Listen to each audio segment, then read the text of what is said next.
What's up, everybody?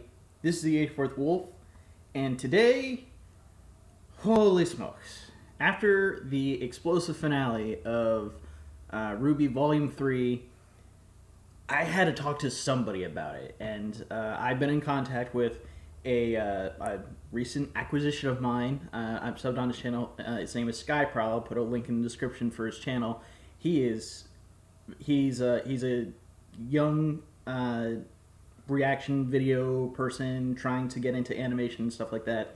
And when I first saw him, he's got a lot of energy. He's really funny, and he's one of the most sincere people I've ever come across. And I've been in contact with him, and he decided that this volume was so big that we both had to do a collab on it. So I have a 2-hour video devoted to RWBY Volume 3 and RWBY as a whole and our theories about what's going to happen from then on. So depending how YouTube is going to react to my 2-hour video, it may be split up into 2 chunks. Again, I will put a link in the description if that's the case, but if not, just I hope you enjoy our 2-hour rant on everything RWBY. Please go see Sky, and we'll jump right into the conversation.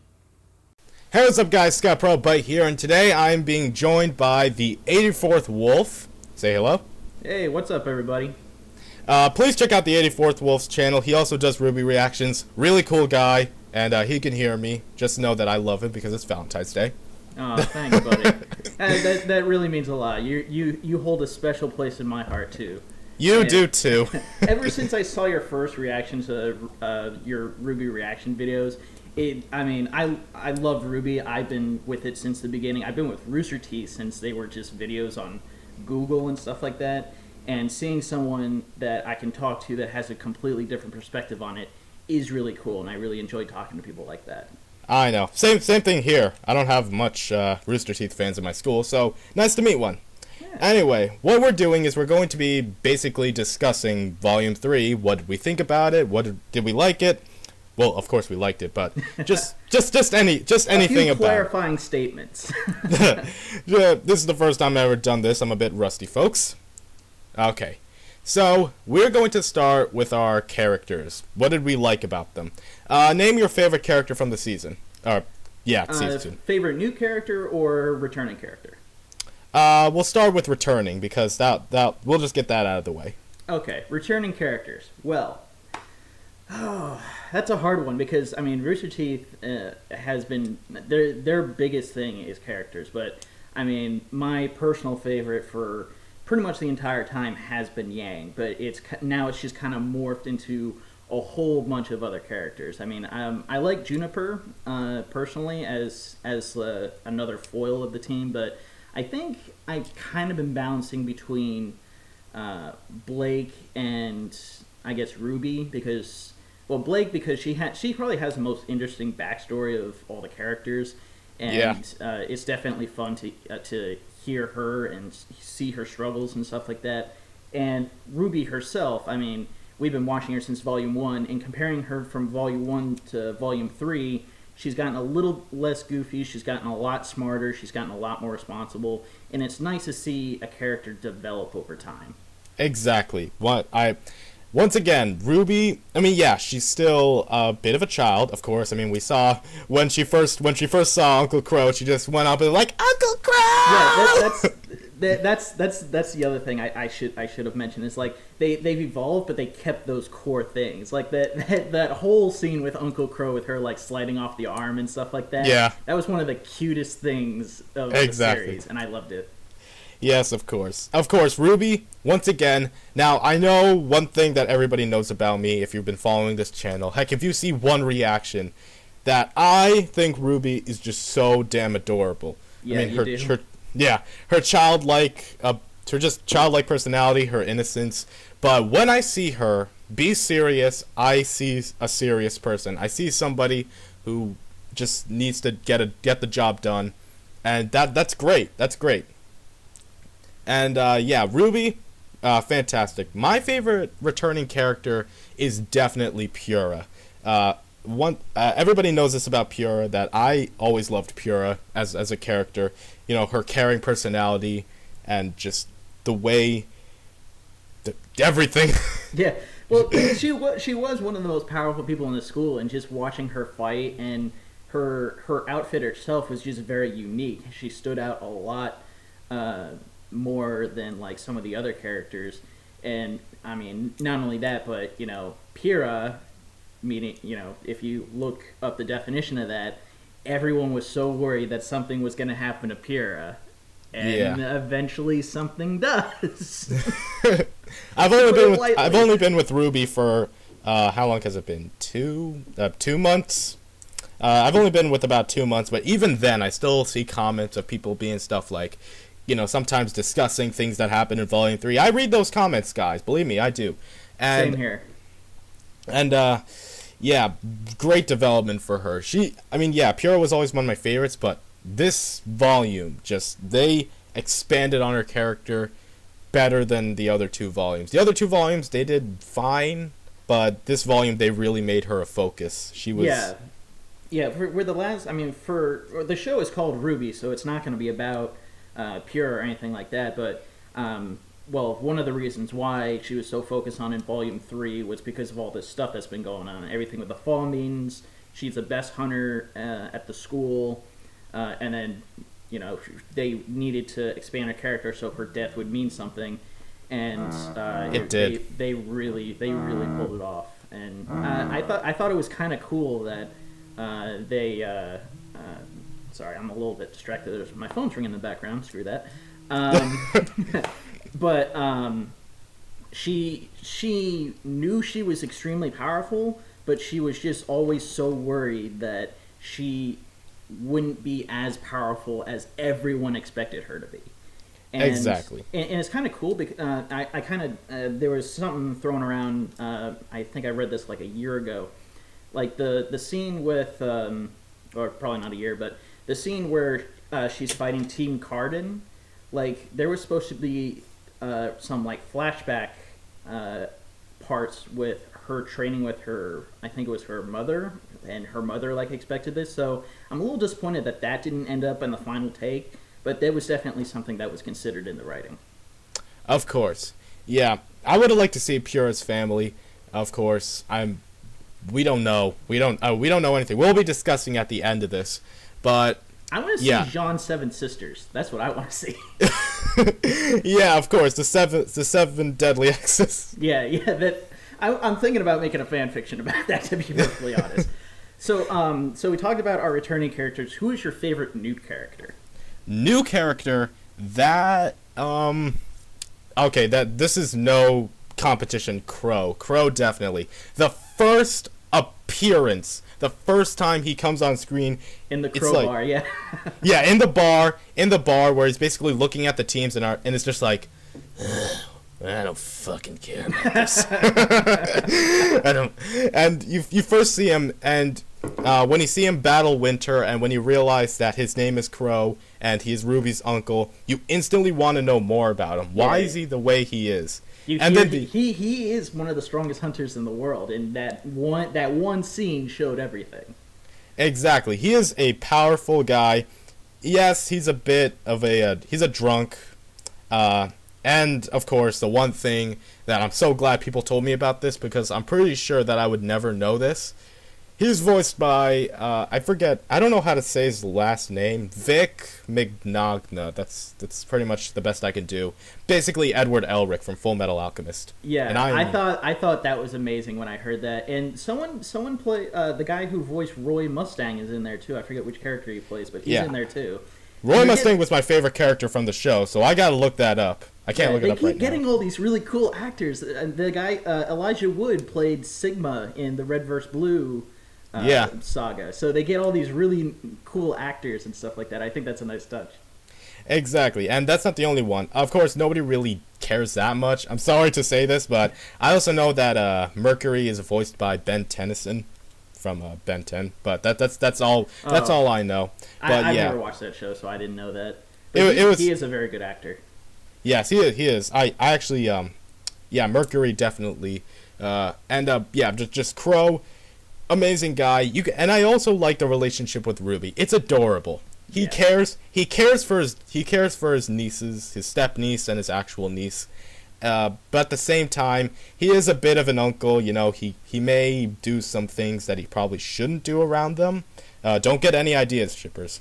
Yeah, it's kind of funny you say that, because he kind of reminds me of my uncles, because not because they're drunks or anything like that, but just the fact that I see them, you know, every so often. But even as a younger, when I was younger, I would visit them all the time, and they kind of had the same kind of attitude. Like they were casual, they were kind of cool about it, and they treated you like you were a lot more mature than you actually were. And, and you know what? I like that. That shows that Crow respects his nieces and you know, can tell them, you know, slightly dirty jokes or whatever like that. But he still loves them a lot. He does. That is great. I was actually scared about that, because when you hear him say no, I was like, oh, please don't tell me he's one of those uncles. But no, he rubs her head and it's just exactly. That's the kind of thing that my uncles would do. So that's why it reminded me of it. My uncles wouldn't do that. I don't want to go out of detail, but just my uncles are a bit how do I say, they're a bit fatherly. Like, they're basically like a second father to me. I never had an uncle like Crow, but I aspire to be an uncle like Crow. I got 2 brothers. One of them's already in college, so I'm expecting to be an uncle in the next 10 years. So might as well get that out of the way, right? Yeah, and funny thing was, I actually made a joke with my friend. Crow is my spirit animal, and then in the end of chapter 12, a very post-credit scene, it turns out that he is a crow. Yeah, I know. I actually forgot to include that in my initial reaction video, so I put it at the very end of it. And I didn't like post my reaction since it was only like 10 seconds long. I figured, well, it'd be cool to talk about in this. But then he turns into a crow, and I'm like, oh my god, I knew it. I didn't know that. I thought Crow was just a fancy name like Winter or Ironwood. Yeah, exactly. I didn't know he actually had a meaning to his name. He actually is. Now that he is confirmed to be part animal, I don't know. It'll be explained in Volume 4. A shapeshifter or something. Shapeshifter. He officially is my spirit animal. I forget who my last spirit animal was, but whoever he was, or she, he's gone now. Funny thing was, this show also replaced my old waifu with Pura too. I mean, she's dead. So what do you call that? A widow fu? I don't know if there's a term for that, but I don't want to. You tell me. Okay, that was a bit dark. Yeah. I shouldn't joke about that, but it's all right. All right, so let's just talk about. Let me before you go. Yeah. We're all talking over each other. Yeah, we planned this very well. We're very professional. Yes. My favorite new character is probably. I mean, this is probably, you know, stupid or whatever, but Flint Cole. Flint Cole. That's it. That is not a bad choice, because he was actually my brother's favorite new character too. Do you know what his name is from? No idea. Is it a meme or something? I mean, it probably is at this point, but I heard that Team Teeth, Funky is based off. Yeah, Rooster Teeth has another series. It's called Let's Play videos, and every Friday they do a Minecraft Let's Play. So they make, you know, they make all these challenges for themselves or try to get an achievement or something like that. And they're almost at their 200 episode anniversary of that. So I mean, check it out when it comes out. But there was a joke in there because there's materials Flint and then there's materials Coal. Of course. And like they combined a bit. It's like we found like someone was digging. It's like, oh, I found Flint, and then it's like, oh, it's right next to Coal. And it's like, what if Flint Cole was like a detective or something like that? And that joke carried on for months. And actually, Flint Cole is a private detective in the X-Ray and Bav series. So that's where they got the name from. And and when I heard that, it was one of the best parts of the volume for me, because it's like, oh my god, it's Flint Cole, and he's a jazz musician from New Orleans. Of course he is. I didn't know that. The only one that I knew was Neon Cat, which I'll talk about because a lot of people forget this. Literally, at the end of the battle, I say, we're cool. I'm sorry for being so angry. Yeah, I may went a bit overboard, but could you really blame me when she says stuff like, I don't know if you should go on a diet, but I'm just saying you should. Yeah, I do have to say, when I first ran into her, I thought, oh my god, she's got this Valley Girl kind of sound, and she's like kind of a bitch. But like, as the fight went on, like her moves, her weapons, and then her eventual like, outburst at the end, it's like, you know what, you're one of my favorite characters now. Yeah, she's cool. I also commented on her when they said her name, and when we first saw her, they said like I said something like, I like her design, and it's true. They such a unique character because I've seen characters, of course, based off of fairy tales and superheroes and stuff, but I've never seen until now, and I'm pretty sure I may have, but I don't remember off the top of my head, a character based off of a meme that's not even that long ago. Yeah. Neon Cat. Nyan Cat. Nyan freaking Cat, and they make a character out of it, and she's awesome. She was definitely one of the more colorful characters too. She was. I like her design, like the whole vibrant scheme, her weapons, the fact that she's a faunus, and to be honest, when she did that cat face, I don't know if I'll pull it up. Maybe I will, or maybe I won't. It's kind of cute. She's kind of cute. I'll be honest with you. Yeah. I like her. I'd like to see more of her. I may have gone a bit overboard, but if you guys know me, then overboard is sort of my thing. I mean, it really is. It really is. And some people actually ask me, do you react like this in real life? And half yes, half no. I do hold it in sometimes, but actually, yeah, to an extent I do. I wouldn't yell as loud. I kind of do that just for the entertainment factor, but I do overreact from time to time. I mean, if I were to record my reaction to the latest Steven Universe episode with Yellow Diamond, I did scream a bit when I saw Yellow Diamond. So yeah, that's it for the characters. Once again, Pura, awesome, great development. Though, actually, I do want to talk about one thing before we're done with this. Yeah, Weiss. Holy crap, Weiss. I've checked, and I think that she is classified as like the least favorite among the RWBY team. Like, you have your four girls. Yang is the favorite, and then it's Ruby, and then it's Blake, and then it's Weiss. Yeah, I kind of agree with that because Ruby's the young kind of innocent leader. Blake is the outcast with the mysterious background. Yang is the beat your ass, kick ass, out there girl. And then Weiss was, going back to Volume 1, she was just kind of this frigid, uptight, I'm so better than everyone else girl. But that's what okay, yeah, go ahead. Yeah, and she's definitely expanded from that. She's not, her one of her best friends who's on her team is a faunus, and she knows that, that she needs to open up. She knows she's a bit of an ice queen, and she, when Penny dies and she says her name, they weren't good friends, but she still feels really bad because she knew Penny, and it was just a really awful way to go. And you can tell. Go ahead. Yeah, and just her her maturity throughout the series, and then just at the end, next to the finale, her powers are steadily increasing, and it's just been. She's definitely getting up there with some of the more favorite characters. Yeah, the thing I loved about Weiss, and it kind of goes to what you said, I can tell that when she went to Beacon, when she attended Beacon, she almost becomes a completely different person. She grew up in such an uptight, rich family with a sister that if she does something wrong, she actually hits her. Of course she would be an ice queen. Of course she would be like that. But you can tell that her heart did get melted. Sorry for the pun. Yeah. But it's true. Her heart melted. She became a much softer character. And I'll be honest, when she saw Winter ship, and when she kind of made that smile, that was just, that warmed my heart. That was just like, she really cares. She has a personality. She's not a nice queen. Like, she acts like one, but deep down, she is a caring, loving person. She just doesn't know how to act. Yeah, I agree with that. And going back to what you were talking about, Winter, I didn't know how to react to Winter at first because I thought she was just this kind of, by the books, rule follower,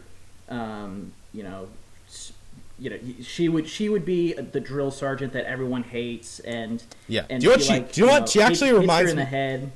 Sorry. Yeah, I didn't want to forget because she actually reminds me of another character, but we'll go back to that. You go ahead. But yeah, she hits Weiss, and and she loses her temper easily. That first episode I saw her, I wasn't sure how I would feel about her.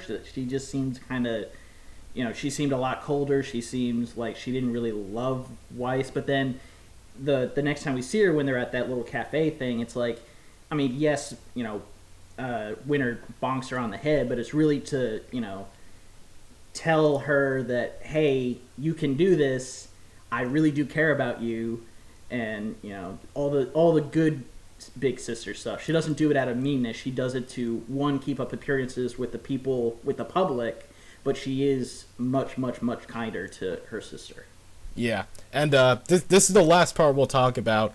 Winter. I actually want to talk about Winter a little bit. First of all, she reminds me a whole lot, and I just thought about this when you said drill sergeant. I was just like, of course! I know who she reminds me of. She reminds me of Olivier Mira Armstrong from Full Metal Alchemist. That is actually one of the best things. Yeah, that actually sums her up pretty well. I mean, uptight. She's an older sibling of somebody. She's uptight. She's by the books. She's a drill sergeant. She hits people if they don't do anything right. And okay, I know there are a bunch of Crow Winter shippers.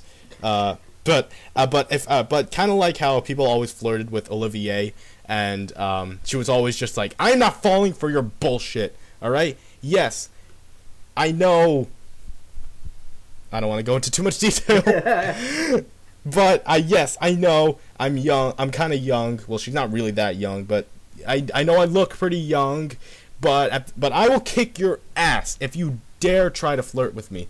And I kind of see that in Winter. I kind of see that she takes her job very, very, very seriously.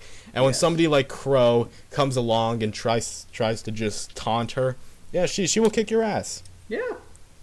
Yeah, that's so yeah, Winter, when I first saw her, I was just like, okay, I kind of expected her, considering how Weiss is and how this character type usually works. I bet her sister is just this older, bitchier version of her.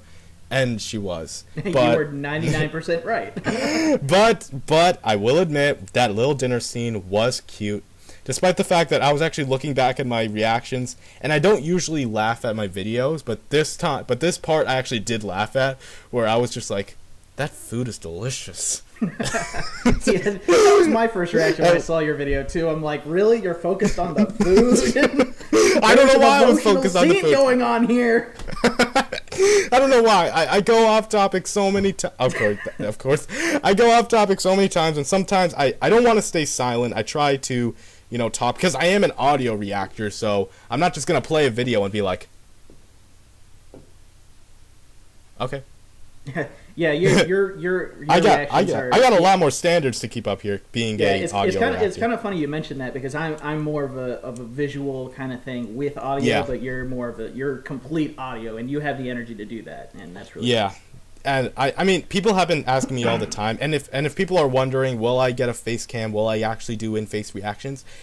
There's a 50-50 on that. At one point, yeah, I could do that, but there are two problems. Number one, when I get in front of cameras, I may be a little more subdued because I don't know. I just feel a little. You feel a little goofy when you pull off your experience. Yeah, it's like looking at it's like doing something stupid and looking at a mirror. It's just like, am I really going to do something like that?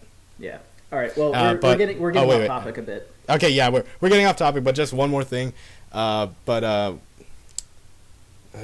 damn it, I forgot. Maybe I'll get back to it. Yeah. All right. Well, I have one question for you before we get off the topic of characters. In that, who is your favorite villain? Villain? Okay, very interesting question. I'm so glad you asked me that. When we started RWBY, when we had all these villains, they are very, very anime villain-esque. They're just, when it comes to the anime villain stereotype, it's just a big, powerful guy who's just really good at talking and is just pure evil. and probably has a bit of an attractive side to him or her, and but there are very few villains that are anime villains that are actually compelling. The last time I had one, and I'm probably gonna get a lot of hate for this because I know how this anime is treated, is General Esdeath from Akame ga Kill, because she was an actually very well developed and very interesting villain. But you know what? I have seen that before, and I agree with you. I mean, I probably wouldn't put her in the top 10, but she is someone who has had a tragic backstory, and that has warped her psychology of the world, and she's a huge threat to anyone who comes across her. So she is a threat whether or not she's in a position of power or not. Yeah, and the best part was the fact that she was human, because one of the things she cared about was Tatsumi and just finding that perfect somebody. That made me laugh, but it kind of made me feel for her a little bit. In her twisted psychology, she still found it in her heart that she needs to care about somebody.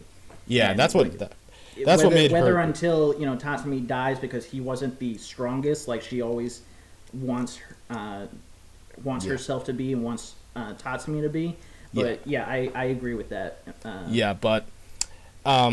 Exactly. But going back to the topic of anime villains, but there is one thing that a villain has to do. You don't have to be the deepest villain. There are a lot of villains that just have to do one job, and that is be scary. Jasper from Steven Universe, she creeped the fuck out of me.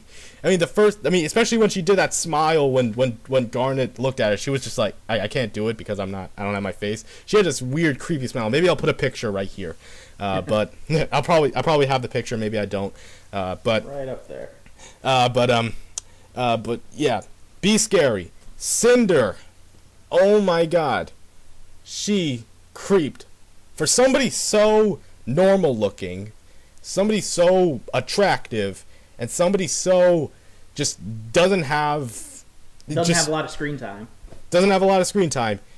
For what she did, putting an arrow to the back of the Fall Maiden Amber, and putting an arrow in the front of the Fall Maiden Amber, and stealing the powers, and killing Pura, and she was a threat. She was scary. I do not want to mess with her. Funny thing was, I actually said that in Volume 2, where when I first saw her, I was just like, I don't want to mess with her. And I got comments telling me, wait till I get to Volume 3.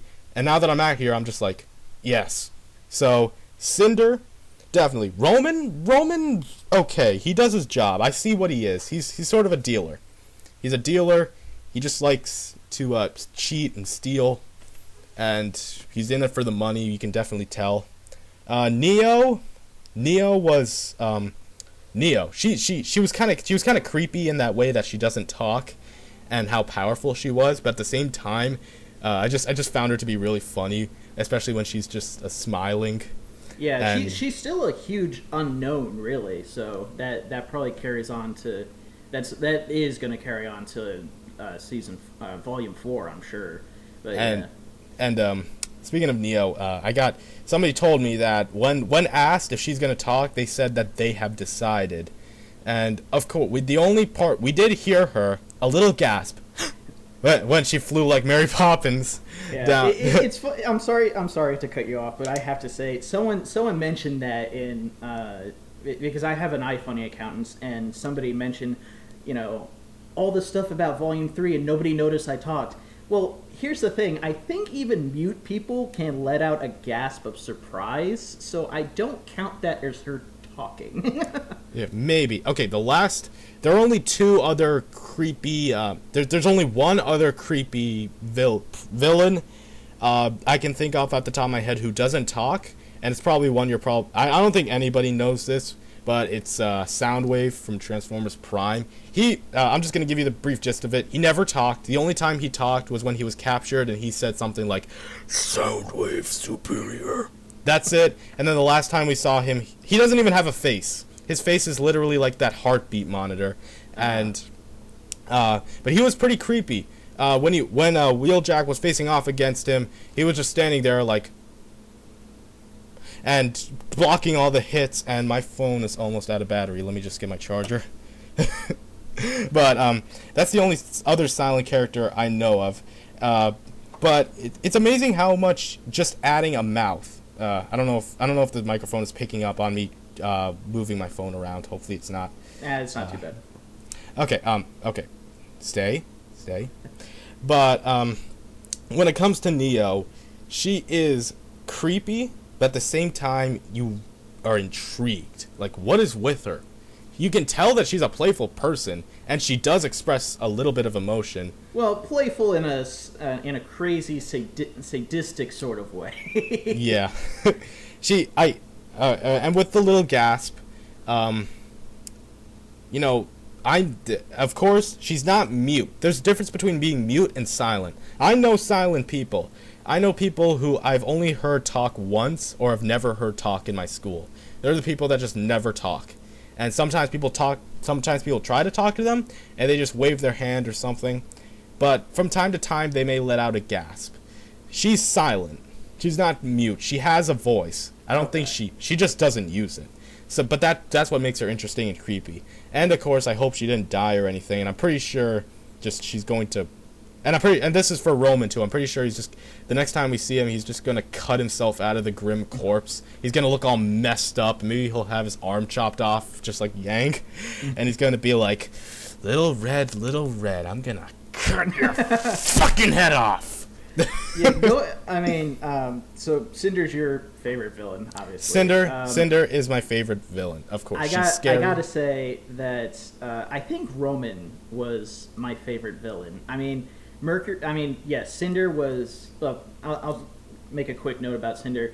People have said that, especially in volumes 1 and 2, they didn't see Cinder as a villain. She was just kind of someone that, well, yeah, she's manipulating stuff in the background, but she hasn't done anything, quote unquote, anime villainess. And when volume 3 rolled around, even before volume 3, I was saying to myself, thinking about it, I'm like, well, isn't that one of the best parts of a villain, that you really don't know what their end goal is, but you know that they're manipulating everything?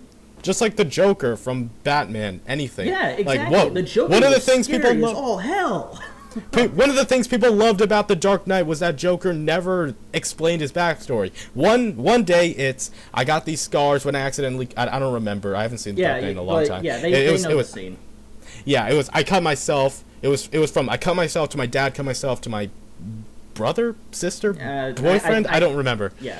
But you don't know, and that's what makes him so scary. And you just don't know what he wants. He just causes chaos for the sake of causing chaos. Yeah, and at the same time that all that is happening, the few scenes that she's in, she basically says every single move that the heroes are doing and what the heroes are doing. It's all part of her plan. So she has thought this out for years, and it's definitely for some kind of revenge or for a higher cause or what. Now at the end of volume 3, we know she's sort of taking orders from whatever. Well, we'll get onto that, but she was threatening, in my opinion, because we didn't know what her end goal was, but she knew, and it was following her orders perfectly. Now with Mercury, I liked him as a villain mainly because he had such a unique backstory. Yeah, when we saw his legs, I'm just like, ugh. Yeah, when we see Emerald, it's like, okay, well, she was a street thief that got taken under Cinder's wing, and Cinder took care of her, and that's how she got her respect. That's already been done like once or twice. That's been done many times. Yeah, we all heard the story. Yeah, both with hero and villain, so it's not that unique. We go to Mercury. His legs are broken. He's been raised by an assassin. He burns his house down, and he murders his father. Exactly. That is like 4 backstories in one. Exactly. That is 4 different backstories. Murdered the father, burned the house, lost his legs. They just condensed it into one and made you feel like this dude is messed up. Yeah, he is totally messed up. He is doing this just because he has nothing else to do, and he loves every second of it. Though, so, yeah, I was actually about to ask that. I was just like, then why does he just act so not childish, but you can tell he jokes around a lot. And then when he said he's loving every second of it, that makes much more sense. Like, yeah, he knows he's a bad guy. He knows what he's doing is wrong, but he knows that he's gone too far. There's no going back. Just enjoy it. Yeah, but the reason why I like Roman as a villain, and I really, really hope they didn't actually kill him off. I'm hoping that, when the Grimm got eaten, and then was immediately killed by the explosion, that like somehow saves Roman. But I mean, I understand if that kills him, whatever. But I liked him as a villain because he was the antagonist for Ruby Rose. He was the person that was constantly battling her, and it was like a center point for how she got into Beacon, and her part of her motivation for being a huntress was because Roman Torchwick is on the prowl. He is very dangerous. He knows he's very dangerous. He knows he's very capable, and he's one of the only people in the town that can face 90% of the hunters being trained at the school and still come out on top. We saw him fight Ruby and get away. We saw him fight the four of them while he was in the mech and he got away. We saw him face against Blake and Sun at the same time and he gets away. So he is very capable, and I would be really disappointed if we didn't see him again. Honestly, okay, you know the whole thing about getting new perspective? The more you mention it, the more I'm actually leaning towards Roman, because there is one thing I forgot about this scene. Before he gets eaten, he has this whole speech about the real world is cruel. The real world doesn't care. And that is actually kind of making me feel more for Roman, because I can't describe it. He's had an event in his life that makes him see the world this way. And, you know, maybe one day maybe in the beginning he was like just a hard-working person who was very positive, but over the years, you know, obviously the world didn't care about spirit. It didn't care. It's cold. He never found anyone and stuff like that. And just the whole speech at the end kind of reminded me back in season 13 of Red vs. Blue when Sharkface is killed. Like he had kind of the same speech. He's like, you know, you can drop a building on me, you can set me on fire, whatever. But as long as I'm alive, I will hunt you down and kill you. And he had kind of the same thing before he got eaten. So, I mean, I think that, I don't know if that was on purpose, but that's how I kind of, like, identify with that. And I really hope that he's still alive. Honestly, like, the thing is, though, the thing that makes me feel for him the most is that, okay, you mentioned it, he probably never had a moment like this. Like, look at this! We're talking, we're discussing, we're happy. But he never gets to experience anything like that. And to be honest, people say all the time, yeah, the real world is really hard. When you step outside, not everybody's going to treat you right. And that actually, it hit me. It hit me like, oh yeah, it's like a reality flash or something. Yeah. But then you realize, you look at Ruby's perspective and where you don't have to look at it so bleak. Like, if everybody looks at it so bleak, then yeah, it is. But you could look at it a different way, and sometimes you could be like, you know what? Yeah, of course, there's evil in the world. There are mean people. There are people that are bad. But you got to look at the positives. You got to look at the good people, and you know I guess that's what RWBY does. Yeah, and you can bet on that. Yeah, exactly. So there we go. Characters, and I'm looking at the recording time. We spent 30 minutes on characters. Yeah, but, I know. But I'm it sorry, is. people, but this is it's all an worth important it. part. It's an important part. Of course, we'd spend a lot of time on characters. I mean, characters are part of a story. So yeah. There we go. Let's move There's on characters. Let's move on to. Excuse me. All right, I'm done. Thank you. Let's move on to the actual episode. Which episode? Do you want to go from beginning to end finale. and see? Let's work on the actual finale. Okay. I don't at the time of this recording, you don't know how I reacted to the finale. You will tonight when I actually get some footage and not footage of the actual episode and actually put my reaction. But just know that I thought the finale was very, very, very... It's a game changer. It changes the whole entire thing. And one person said this, and it's true, that it's like they're pulling an Avatar: The Last Airbender Season 2 finale on us. Yeah, actually, now that you said that is exactly what they did. I mean, I've watched both arcs of the Avatar, and yeah, you are absolutely right. They're at the point where everything that could have gone wrong has happened. And actually, that makes me feel better somewhat about the finale. Yeah. Because I remember I was, when I I think my reaction to episode 11, I pretty much begged to Rooster Teeth, just end it on like a somewhat good note, and then and that's all I wanted, just a little bit of good news. And then episode 12 comes around. Let's see, Pyrrha's dead, Vale is destroyed, Yang is crippled and depressed, Blake has run away, Weiss has been forced back, and Ruby is going on her own with the rest of Juniper and maybe Crow to Haven to try to figure something out. And you forgot, Ozpin is missing, and Glinda just can't do it anymore. We saw Glinda, she's just like, I can't do it. And don't get any ideas. I have to put that in there because anybody could make anything out of what I just said. Yeah, exactly. and Ozpin's missing. Where the hell did he go? Last time we saw him, he was having a giant "you shall not pass" battle with Cinder.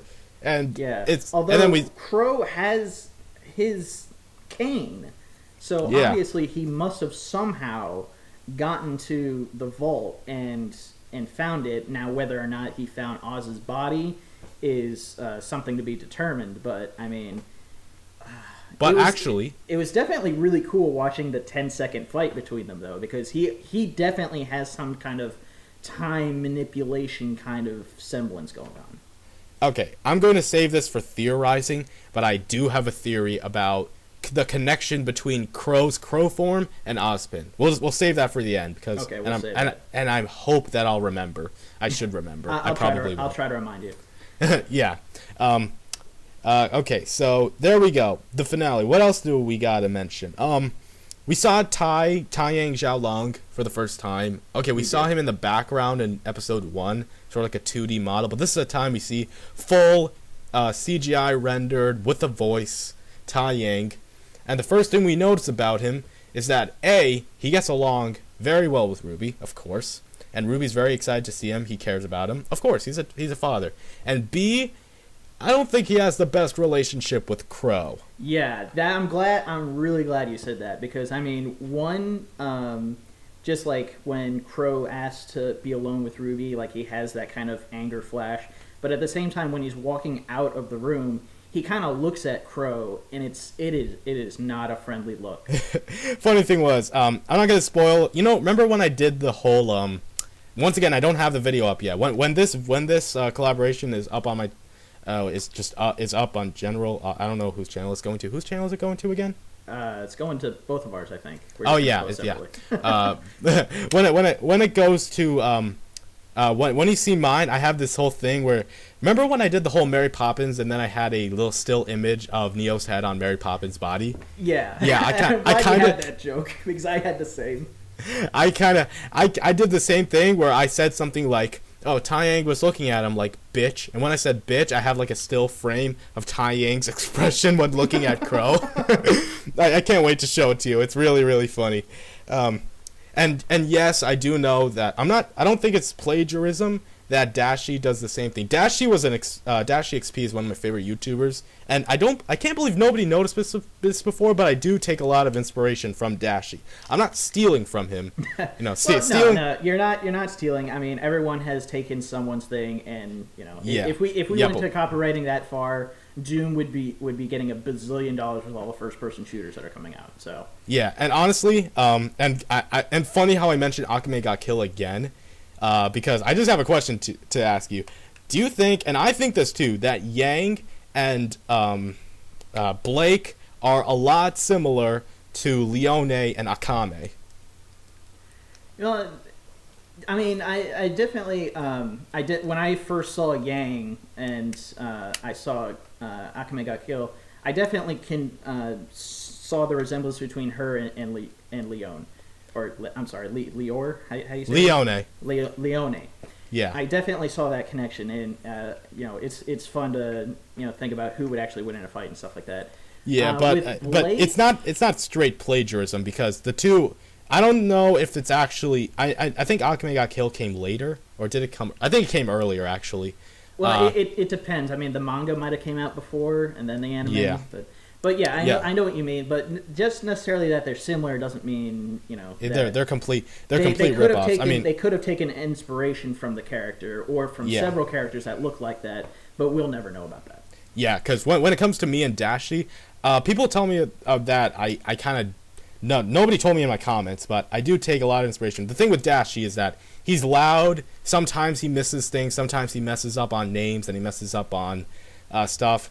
And he does do the whole thing where it's just like, oh, he looked at her, you know, and he looked, and then he does a still frame like bitch, and and yeah, I don't want to think of it as stealing because, and of course I have the cold cut opening, and if you see Dashi games, he does the cold cut opening too, where he has a little clip from his video before.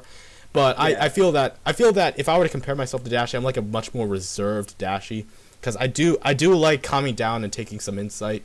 Yeah, but I mean, I wouldn't worry about that. I've actually seen your openings. I've seen other people use it as well, so don't worry about it. Yeah, Mr.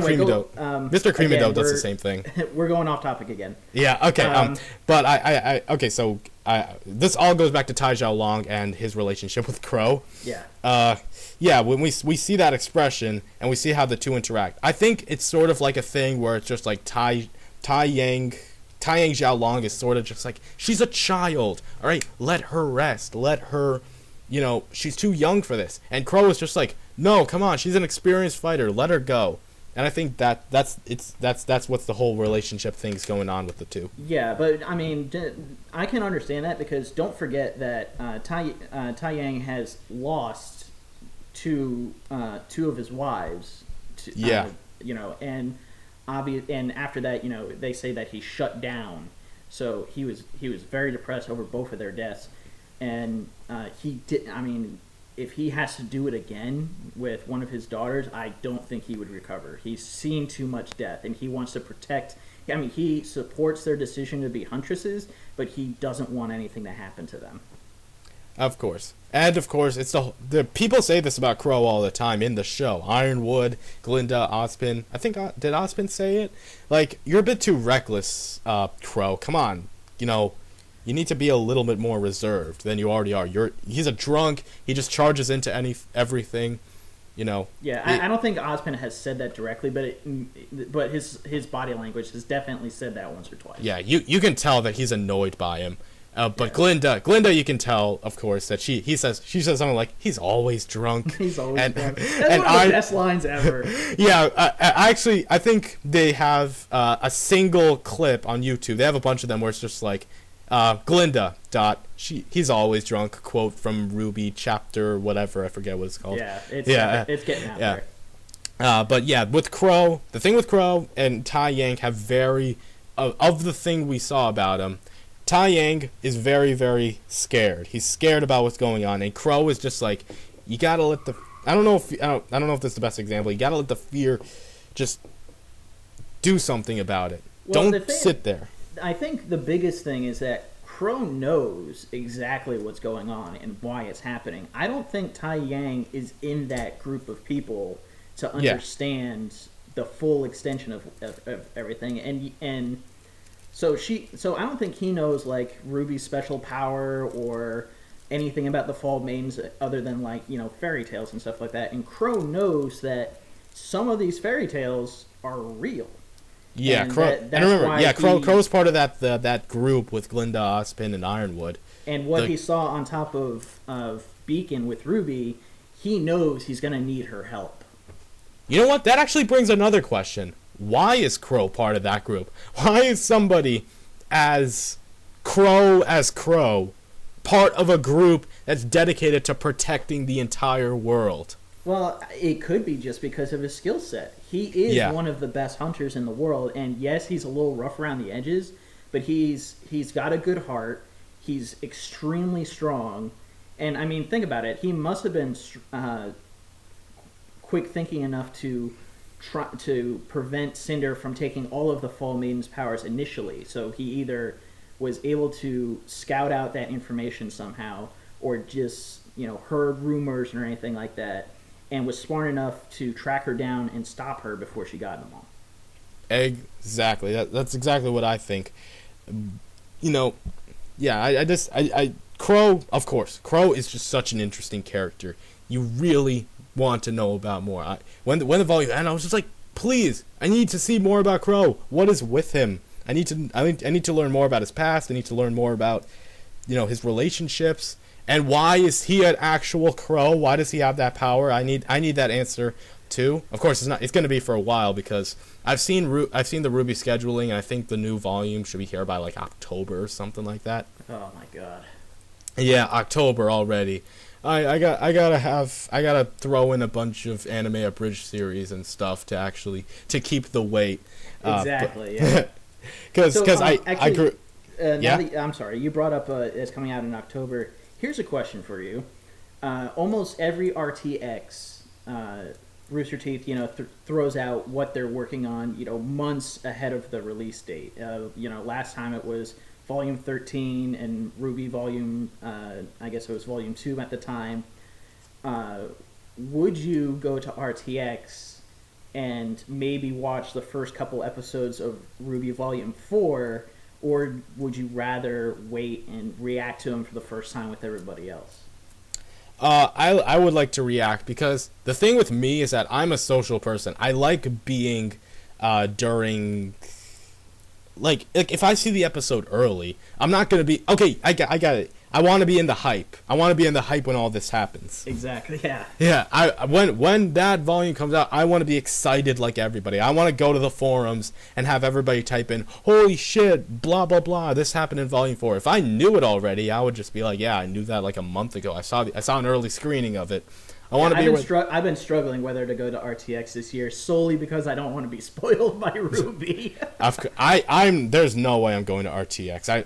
I'm still 15. I live in New Jersey. The only con I can go to is like New York Comic Con at this point because I just moved to Texas, so I have that option.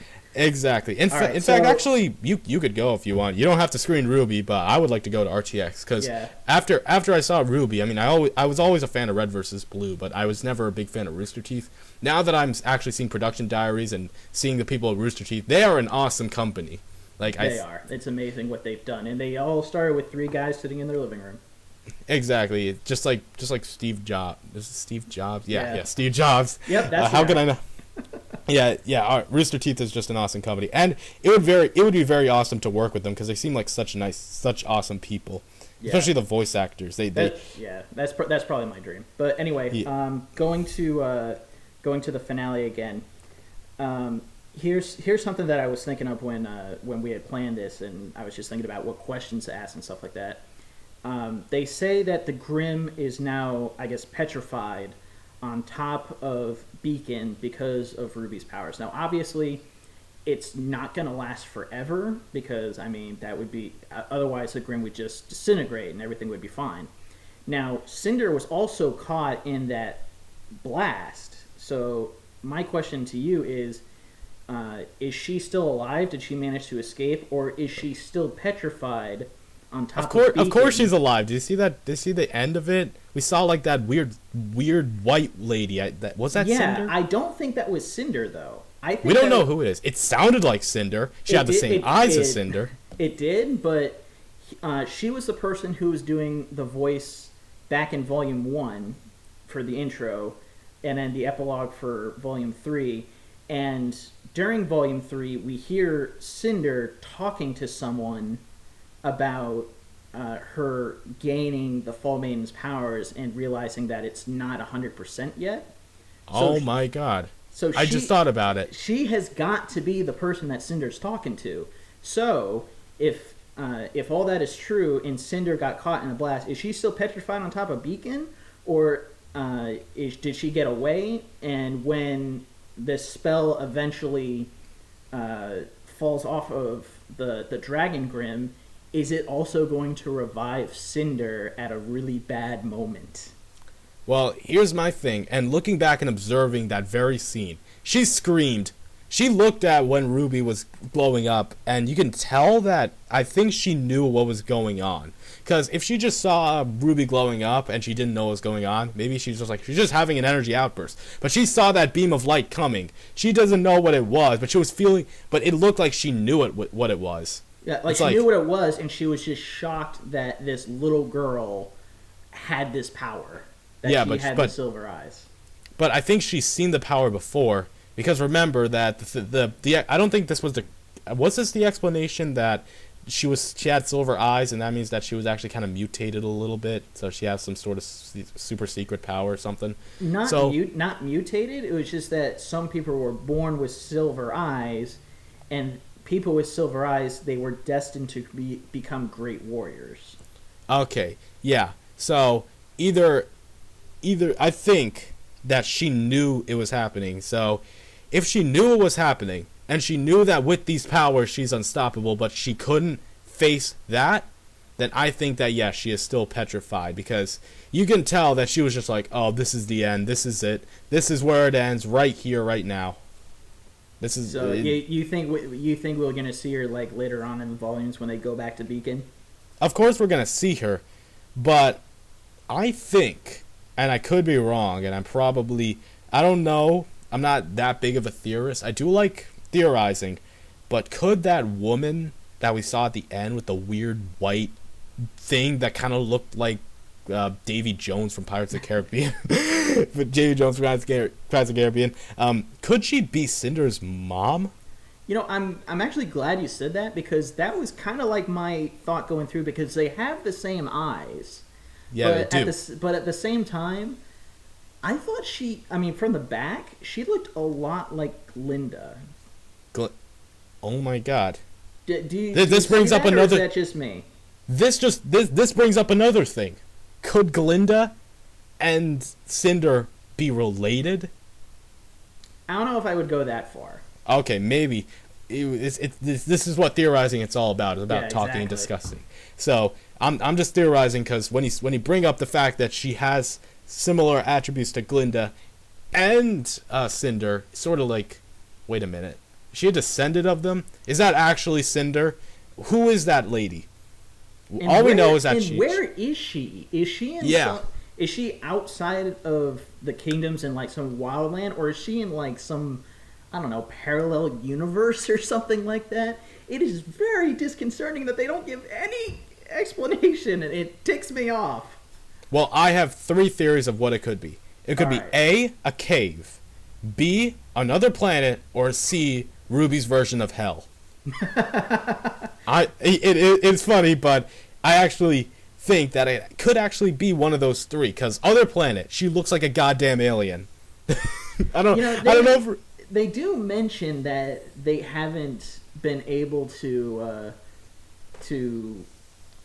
get into space with the dust propellant that they have. So I thought maybe that was just, well, I mean, they were talking about the CCT towers at that point, so they couldn't set up a satellite global network. But I mean, that could also, I mean, that second one, another planet, that might be something. I mean, I don't know. I don't think it's a cave, and I don't know about a version of hell. That's definitely stretching it for me. But I mean, another planet, that might have more sway than you think, because I mean, Grimm are created by those Grimm dragon. Would it be that far of a stretch to say that maybe the Grimm is like an alien invasion? It could be. And the world of Remnant itself. And I've seen theories like this for every single show. Heck, I remember there were theories of, the show Adventure Time? I do. I don't want to know about it though. okay, but you know the basic premise, Land of Ooh and whatever. Yeah. You probably don't know this, but I'm an Adventure fan, so I do know this. It's been confirmed in like a later season, like season 4 or something, that it actually is post-apocalyptic Earth. Oh, yeah. So could World of Remnant be post-apocalyptic Earth, and could it be because of this weird invasion that we're theorizing about?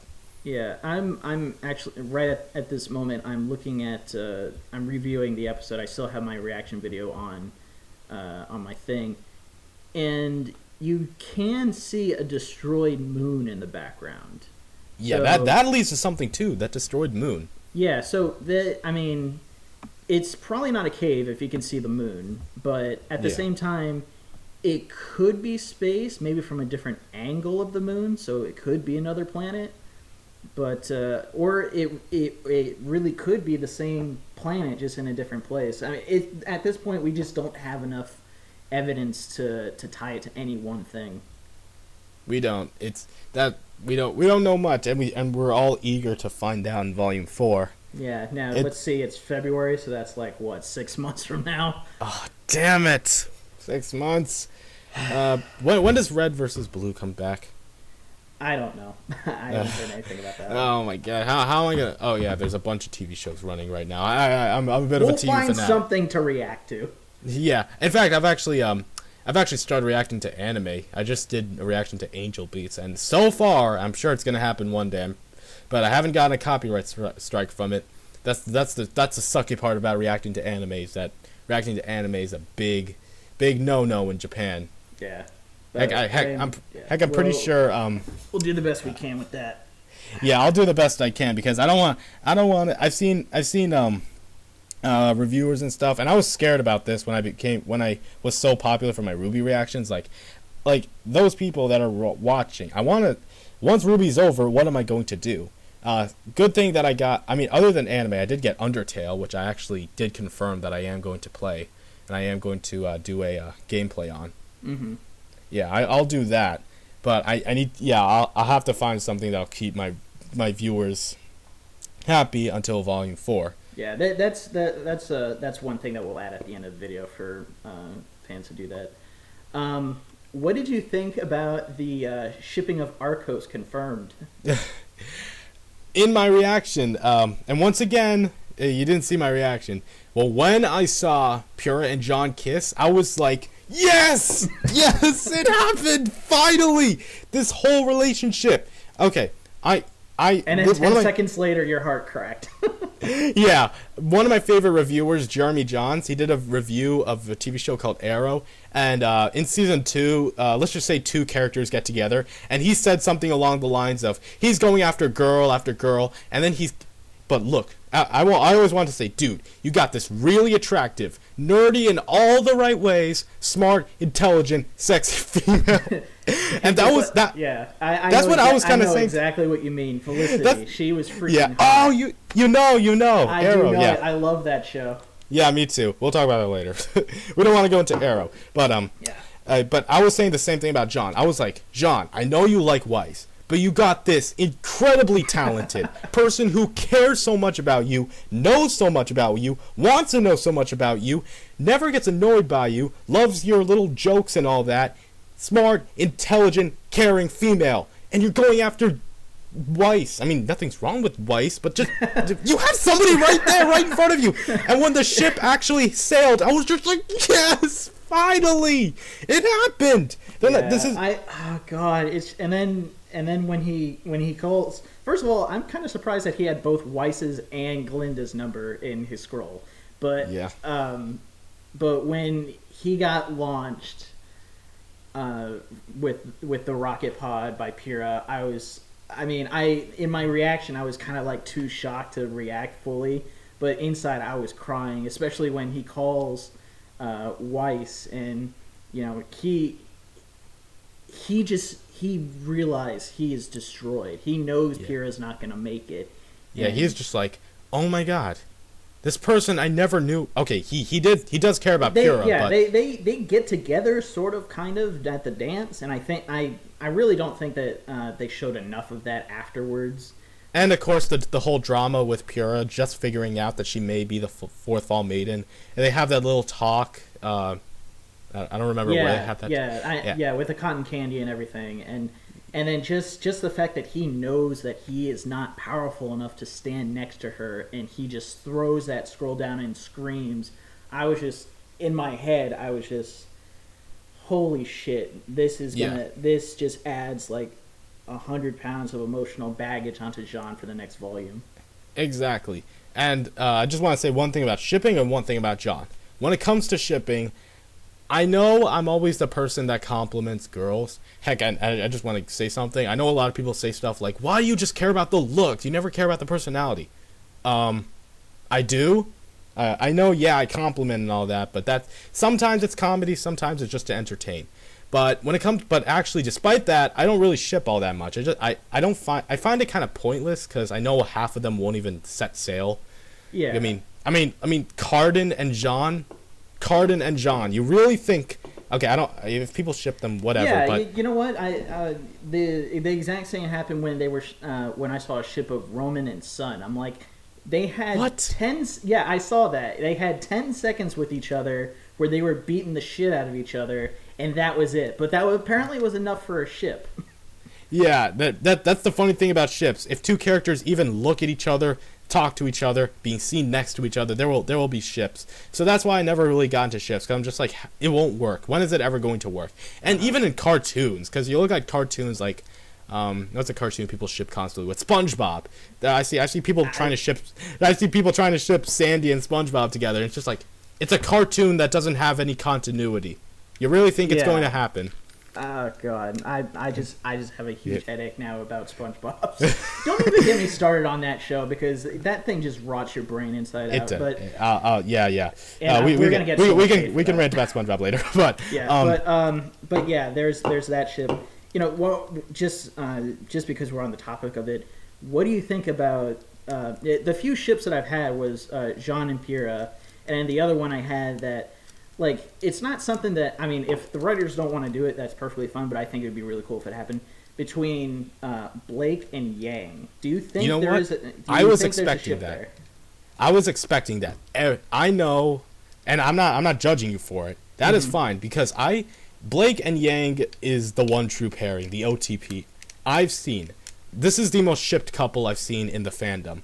Yeah. And I do understand why people ship it. I mean...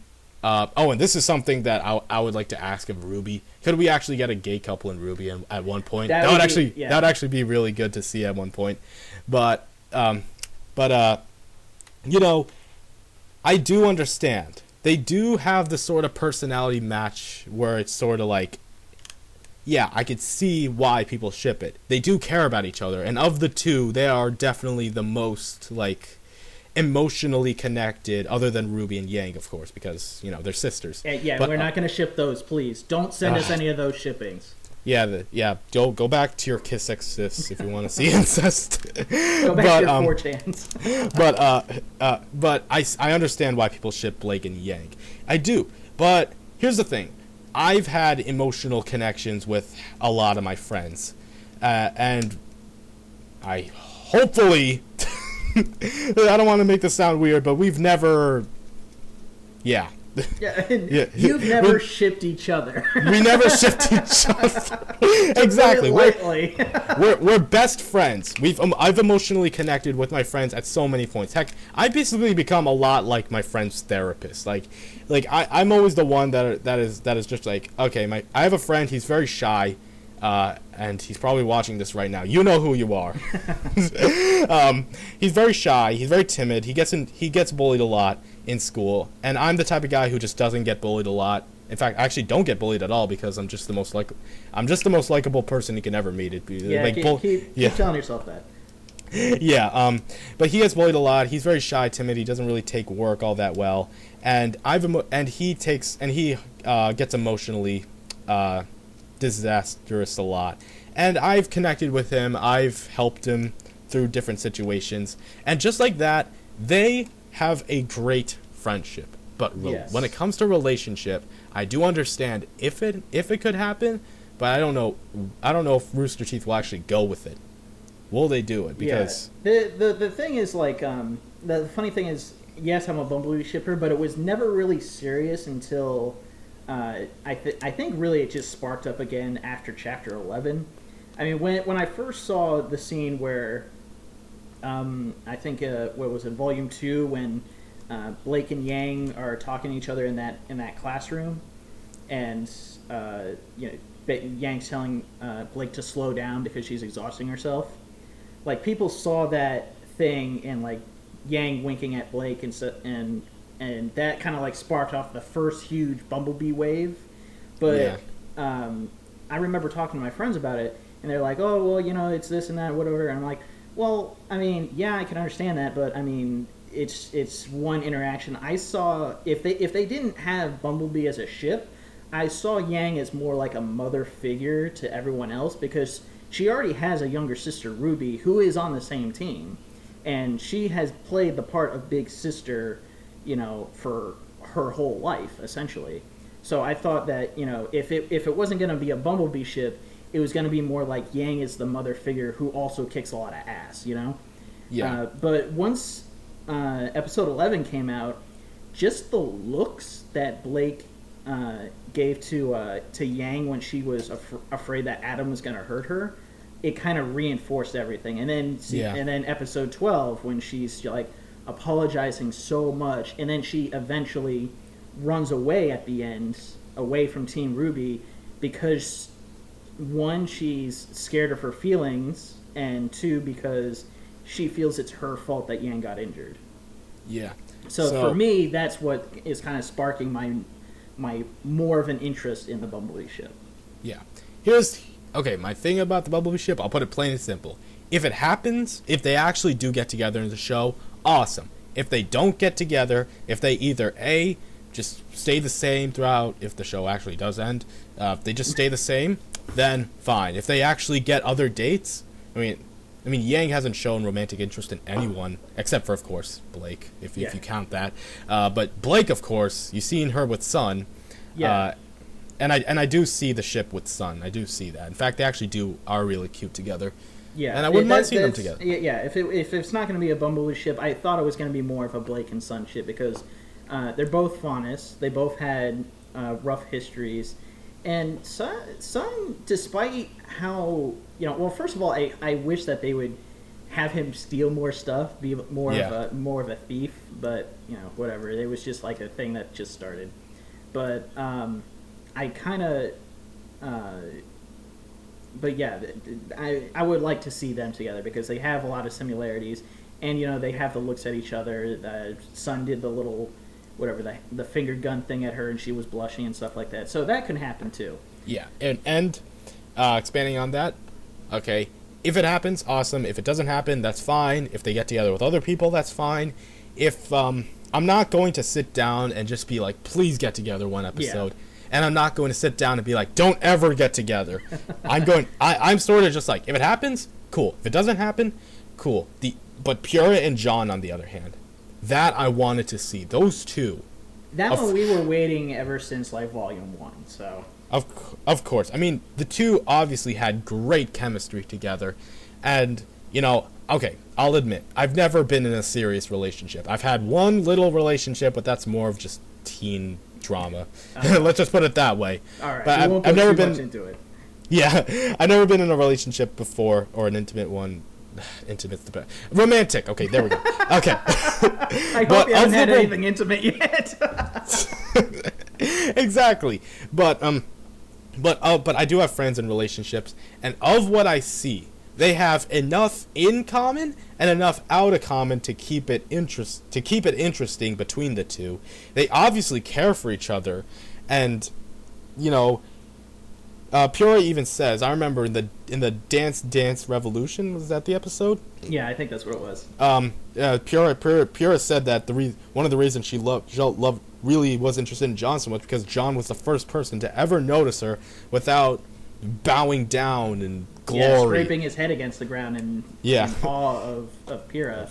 Yeah, and like I've been doing people don't seem to take that as like an important factor. They just kind of see Jean and say, well, he's useless. He's not that smart. He's just there for comic relief. He's not very good.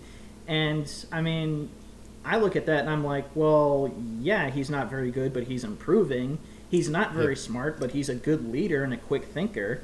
And he literally cares about people. So and really, if you were in his place, how much better would you do? Yeah, when it comes to John is my brother's favorite character. Mainly because he's funny. He is funny. That is one thing about him. Yes, he's funny. He's a great. When it comes to comic relief characters, yes, he is one done right. He's not annoying. His comedy is on point. But the one thing about him, and this word is used a lot, but it is true about most of the characters, or the good characters in RWBY. Heck, even the bad characters. The one thing about RWBY is that all the characters, from even evil to good to family members, they all care about one another. You've seen when Emerald and Mercury, they do care about each other to an extent. Of course, they are evil, but that doesn't mean they can't care about one another. Heck, I like when they do that. When they have characters when they have evil characters and they show them being human. Like, yeah, we may have fucked up morals, but that doesn't mean that we don't care about one another. They do. And yeah, just John was one of the most caring characters in the entire show. And yes, he is improving. He's not a character that's just like, oh yeah, I'm bad and I accept it. He's like, I'm bad, but I want to be better. And that's what I respect about him. And he's slowly getting better, and that's good. Speaking that the villains are evil, what are your thoughts on Emerald? Because I've posted this a couple of times that, like, because she has an interaction between around Team RWBY and stuff like that. She obviously can't stand them because, you know, they're goody-goody and stuff like that. But you see her backstory, she hasn't had an easy life. She's had no one. And the only reason why she latches on to Cinder is because Cinder promised... was the first person who ever cared about her. Exactly. She promised her that she would never go hungry again. And when she was looking at the destruction of Valent Beacon, she actually looked scared of what she was doing. Yeah, so Cinder was proud of it. Cinder was just like, perfect. Mercury was just like, this is the coolest thing ever. But Emerald was just like, oh my god. I think if there's ever going to be... I think that eventually... she could have a reformation? Yeah, I mean, it might be, you know, last second reformation, or it could be something that happens, you know, in the next couple volumes or whatever. But I really do think that she's going to either question or just, you know, have a revelation that what she is doing is wrong, and she played a key part of it. Yeah, I mean, like, a lot of it's nothing new in the show. We in a lot of shows we've seen villain characters eventually get reformed. Peridot from Steven Universe, King, not King, the guy from Avatar, Zuko. Yeah, Zuko from Avatar. Zuko was a huge character, and he was one of my favorite characters in the series because he struggled for all this time, even while, you know, both on when he was on the evil side and when he switched on the good side. He was never balanced until, like, the end, like, the midpoint with the final season. And I love that about a character because they adapt, they change, they realize they did something wrong. Or, you know, or the opposite way around is, like, they expected everything to be good because they were a good person, and that just slowly molded them into the person that they are. Yeah. And Emerald is good. I mean, maybe it's just because I want it to be that way, but Emerald seems like a person that would be, who seems at the moment that maybe what she's doing isn't the thing that she really wants to do. She just did it because Cinder asked her to. Yeah, that reminds me, this is why I think she's getting reformed. Her character, and this character type in general, reminds me so much of Peridot from Steven Universe. Because, if you don't know, let me just give a brief rundown. She's part of a elite group of nobodies. She's a technician. She's an engineer. The only reason she worked for Yellow Diamond was because she's Yellow freaking Diamond, the matriarch, the big poobah, the big poobah. She's everything to the gems. So that's what. And then when her eventual reformation, which she rudely called Yellow Diamond a clod, and that was really funny. The way she did it was sort of like in fear. Like, she knew what she was doing was wrong, but the reason she did it was because they were the first people to actually care. There were people that cared about Peridot to an extent, and then they started to not care about her because, you know, she's just a Peridot. I see the same thing with Emerald, where it's sort of like what she's doing what she's doing because they were the people that took care of her. But you see when they interact with Team RWBY, and it was at Chapter 1. Yeah, because it was right after Ruby's fight. Yeah, right in Chapter 1. I mean, the first thing that happens is Yang goes, "Hey, Em," and RWBY have like a really, really, you know, friendly conversation with her, and I think that she has the ability to reform because she's not doing what she's doing because she likes it. She's doing what she's doing because it's sort of like her purpose. Like, I joined this group and I'm dedicated to this group. But when she sees the light and she sees the Team RWBY, it's sort of just like, yeah, this group is doing the same thing except better. So I think Emerald is interesting. Yeah, she has definitely. I mean, yeah, she did it initially because Cinder told her to do it, and she doesn't understand how they could be so happy and loving with each other because she's never had that before. And I mean, now that Veil is destroyed and she caused it, she might be having second thoughts, and then that will lead her to thinking, well, you know, I interacted with all these people. You know, maybe not necessarily Team RWBY, but I also hung out with Coffee. I also hung out with Juniper, and all these people were happy just to know each other and to improve themselves and live happily. And that might, you know, bleed over the next couple volumes. Yeah, I'm sure that Emerald has more of a role than we think.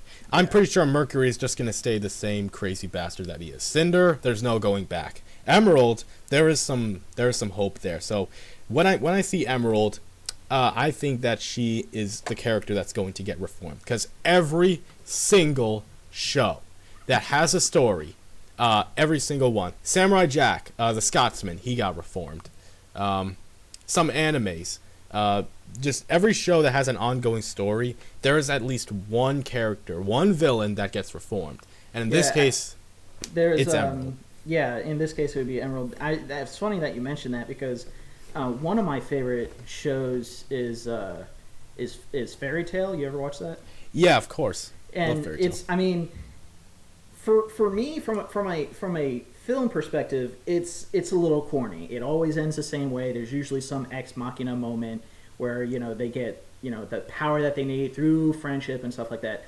But sure. I like it for two reasons. One, the guild Fairy Tail, they get their powers from other people in their guild. So the whole, like, friendship things, it actually makes sense, other than just, you know, I get powerful at this particular moment just because I need to be, you know?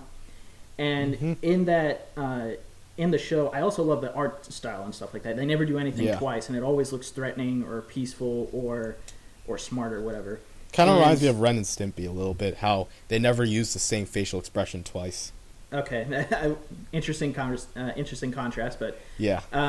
But anyway, in that show, there are a lot of characters that get reformed, and I mean, it's mainly because, you know, yeah, it's sort of a kid's show, not really, but I mean, if you read the manga, they're getting a little bit more serious, but it's the same thing.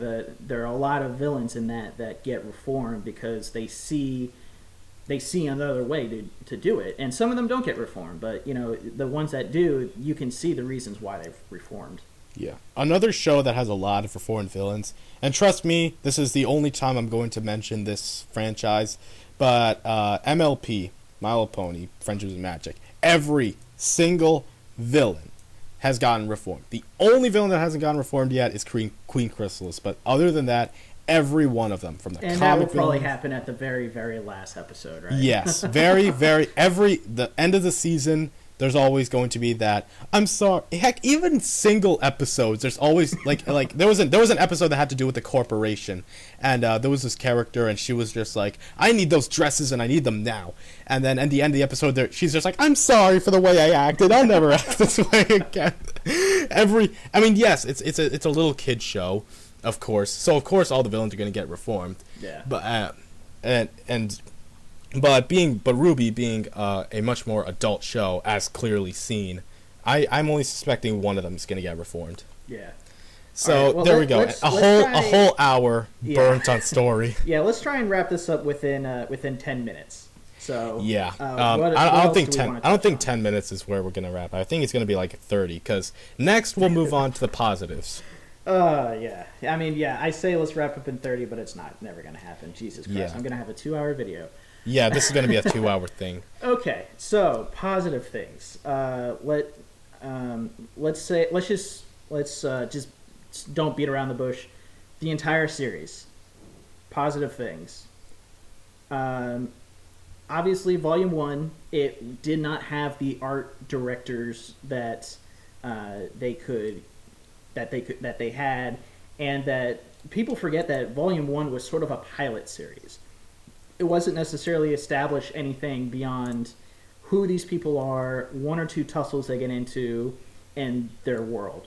Volume 2, art style drastically increased. And with the increased art style, they also increased the amount of fights that they had and the animation for that. Volume 3, same thing. They expanded, they not necessarily on art style, but they expanded their whole story. They expanded their fights to a ludicrous degree, which was freaking awesome. Yeah. I mean, how many people would have thought of making a trumpet a weapon, or glow sticks a weapon, and running around on roller skates and jumping off stuff and unloading their purse into a minigun or anything like that? Those Yeah, are the kind of exactly. things that, like, you see it for the first time and it's just like, holy balls, this is the most awesome thing. I've said that every volume, that just, Yeah. oh my god, I had a moment where it was just, oh my god, this is the most awesome thing I've ever seen. And they keep stepping it up every volume. I have to agree with that. This has to go with a lot of shows, and there is a reason. It's because of budget. They get a bigger budget, of course. They have more time, and they're much more comfortable. Same thing with a lot of shows. Steven Universe, especially the first few episodes, you can tell the character designs were very off, and then the next the next season, and then the later at the end of the season, you can tell that they stepped up their animation. The characters look a lot smoother and they actually fit. So that's one thing I can tell. You can tell. Heck, I even look back at Ruby's old voice. Is it just me or did her voice change? Her voice got a lot more high pitched. I don't know if it was the voice that changed, or it just got more, or the actress got more comfortable with the role. I mean, it actually, now that you said that, when I watched the trailers for Red vs. Blue, my least favorite trailer was the one for Blake, because it was the first one that they had voices in, and to me, the script and the voices were kind of like, they were very, very generic. I mean, especially the script. It's like, oh, looks like we're gonna have to do this the hard way. Oh, don't be so dramatic. Let's do this. Like, those kind of things. Like, oh my God, we've heard this thing 1,000 times, and you sound so bored with reading the lines. Funny thing was, I remember in the first chapter, the thugs that came in, they were just like, "Hey, give me the dust. Yeah. Hey, who are you, little red?" And I actually saw some comments and people were complaining about voice acting, and people kept on saying stuff like they didn't have the money or the talent or the time. They were pressed for time to actually get this done. In fact, they got it done literally last minute. They got the volume done. Yeah, good thing. And then as when we first see Blake for the first time, her voice acting really improved. I liked her voice. She had like the tone that, the weight of the world was on her. She was kind of pessimistic, and then she slowly opened up. And then the same thing with Adam. Even at the end of Volume 2, I think he had a better voice in the 2 lines he had in Volume 2 than he did in the 6 lines in the Black trailer, and it only got better in Volume 3. This line, his line, "You will," that gave me goosebumps. I was just like, Jesus Christ. Yeah, they stepped up voice acting, they stepped up animation, fight scenes. Oh my God, people! I say this all the time. Every time I see a giant fight scene, I ask the question, what is the budget of the show? And I get the same answer, that the budget for the show is very low. And I'm just like, for a low budget show, a show that's, and I do understand that they're not drawing every scene. A lot of it is motion capture. True. Yes. But even then, it shows one thing, and this and the anime One Punch Man, that budget is important, but it's more important to have dedication to the animation. And they made sure that every fight scene was well made, well choreographed, well directed. Yeah, I mentioned this in it was my reaction to episode 11. We were seeing fight moves that for both Roman and RWBY that we had never seen them do before. And to me, that says volumes of the dedication, because it's you look at something like Dragon Ball Z, where especially the old version, all it was just like a still frame. Or not even a still frame, just like a blur of copy motion of punches. But here's RWBY, who Volume 1 she was spinning around with her thing, and then in episode 11 of Volume 3, she literally throws her sight, and it kind of like boomerangs and comes back to her. Or Roman, he's using his cane as a gun, then he's using it to fend off Blake, and then he, like, in Volume 3, Episode 11, he, like, slams it on the ground, it bounces up, hits Ruby, and comes back. He fires and does like a wide range attack that we had never seen before. So I mean, just seeing the fact that none of their fight scenes are exactly the same. I mean, maybe once or twice I use something to copy just because it's easier to do. You know, like a triple kick. You know, you can only do that once in mocap, and then it's hard to recreate that any differently. But 9 times out of 10, you're gonna see different animation for every single fight scene. That actually brings up a question. I got this comment, a little thread comment at one point, and that is, what Monty was the choreographer. I don't know if that's the word, whatever, for the action scenes, especially in Red versus Blue. I saw the interview and he was saying stuff like he'd go over and he'd say, okay, make this part slower, make this part faster. So he was he knew how to direct action. Yes. When he died, I've had people say that you can tell that the action scenes don't have Monty's touch anymore. Do you feel that? I'm just trying to think about all the fight scenes that I've seen. You know, maybe they don't have necessarily some of the stuff, but I mean, like, they do a good job recreating. Yeah, they do a very good job recreating. Now, if you told me that, you know, maybe I'm just not as perceptive, because I've seen both Monty's Haloid, Dead Fantasy, Red vs. Blue, RWBY, and then I've seen the rest of RWBY, obviously. And really, they're both so good that, you know, maybe it necessarily doesn't have Monty's touch on it, but it's still good enough to stand up on its own as its own mean. And, you know, it's still creative. Like I said, in episode 11, we saw stuff that we never seen before, and it's just really cool to watch that. And never miss a beat. Oh my God, they went all out with the action. Yeah, that's got to be still one of my favorite episodes. I mean, and you know, the unique weapons, the unique characters, the unique fighting arenas, and the fight itself was just so much fun to watch. And it may not have had Monty's over the top touch to it, but it was still good enough to stand up on its own, and it only got better as the volume went on. Exactly. And speaking of Monty, I'll go on to my second thing, my thing that I really liked about this volume. So the first thing we mentioned was, of course, the animation, voice acting, all improved. They go above and beyond. But one thing, and I don't know if people are going to mention this or not, but the 3 tributes they had to Monty Ohm, all 3 of them were great. The first time we had a tribute, it was, of course, the crows or birds flying into the sun, which is a tribute to his actual signature. Mm-hmm. Yeah, it was great because it was a tribute, but it was also it didn't make the mood depressing. It was sort of like if you hadn't told me that was a tribute to Monty, it still fit the scene itself on its own. Yeah, it fit the scene, and it felt like it's honoring Monty, it's giving a tribute to Monty, but at the same time it's not ruining the mood, because the next thing we see is like a film. It's like a film-esque score with all of Team RWBY just battling team, I forget their name, but the one with Reese in it. Yeah. I forget which one it is. A bronze, yeah. I guess it was. Yeah, I think it was bronze. We're probably wrong. I don't know. Yeah. And then the second tribute was, of course, I like this one, Velvet, using all of Monty's original motions when recreating the weapons. Yes, the reason.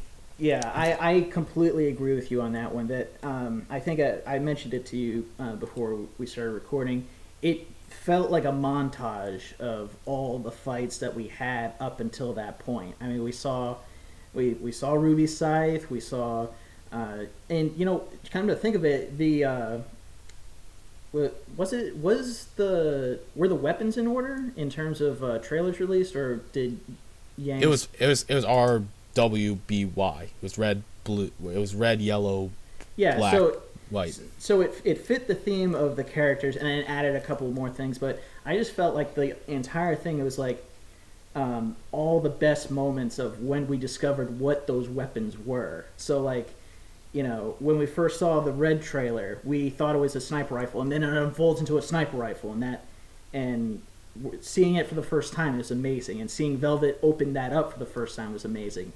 When we saw the sword do the deflection thing, Velvet recreated that, and that was one of the that was the first time I saw that weapon in the White trailer and said to myself, wow, that's freaking awesome. And then it's same thing with Blake and with Yang and with Coco and with Nora and with Penny at the very end. I didn't even know what it was for a split second, and it was like the first time, it was like re-experiencing the very first time we saw each of those weapons and what they really were. And it was just, I think it was one of the best, coolest things about the volume. It's I will freely admit, it's one of the best scenes I've seen all year. In it. But here's the thing that I liked about it: the music. Casey and Jeff Williams score that went along, and it had sort of a like. Okay, the best way I can describe it: you're fighting somebody, you're winning. I'm just making up a random story. Pretend there's this guy. He's fighting somebody. He's winning, and then he sees the ghost of his trainer right there in front of him while he's winning, and he sort of has a tear and a smile. That's the best. It's sort of like an interesting way to put it, but yeah, I know what you mean. It was like it was like the ghost of Monty was there. Yeah, they were in a bad situation, and Coco was like, all right, Velvet, take us home. And then the music kicks up, and it's like, it's your heart just swells because you know what the music is. You know it's a callback to, way back in Volume 1. And then seeing all the weapons from Volume 1 and 2, and it's just so much fun to watch.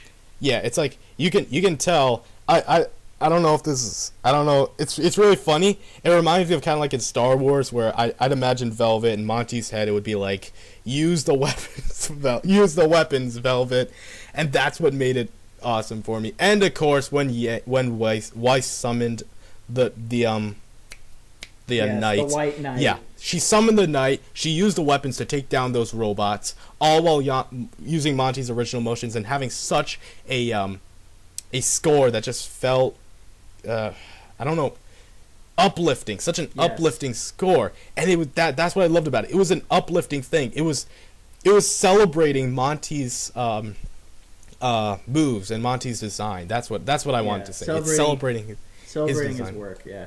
Well, going back to what you said about Weiss's sword thing, I think one of the reasons why I love that scene in particular is because she actually didn't summon the entire thing. Yeah, it would be a bit of a cheap cop out if she actually got the entire night. But no, you can tell it's just like she summoned it, but she didn't completely summon it, which means that she still has a lot to learn, but she's getting there. Exactly. And I mean, some people might say, "Oh, well, it's kind of a shame she did that." I am so happy they did that. She had a partial summon. It was successful, but it shows that she still needs to improve and that she can improve. And just seeing the epic power of that was amazing. Yeah, so once again, just that was a tribute. That was the uplifting tribute to Monty. The first one was sort of like the peaceful tribute. The second one was like the uplifting tribute. The third one, on the other hand, which was basically just at the end of the credits, RIP Monty Oum, forever loved. 1997, 87 to 2000. I think it was 87 to 2015. That fit because we just saw a depressing ass ending, and they have that there. Yeah. It's kind of funny.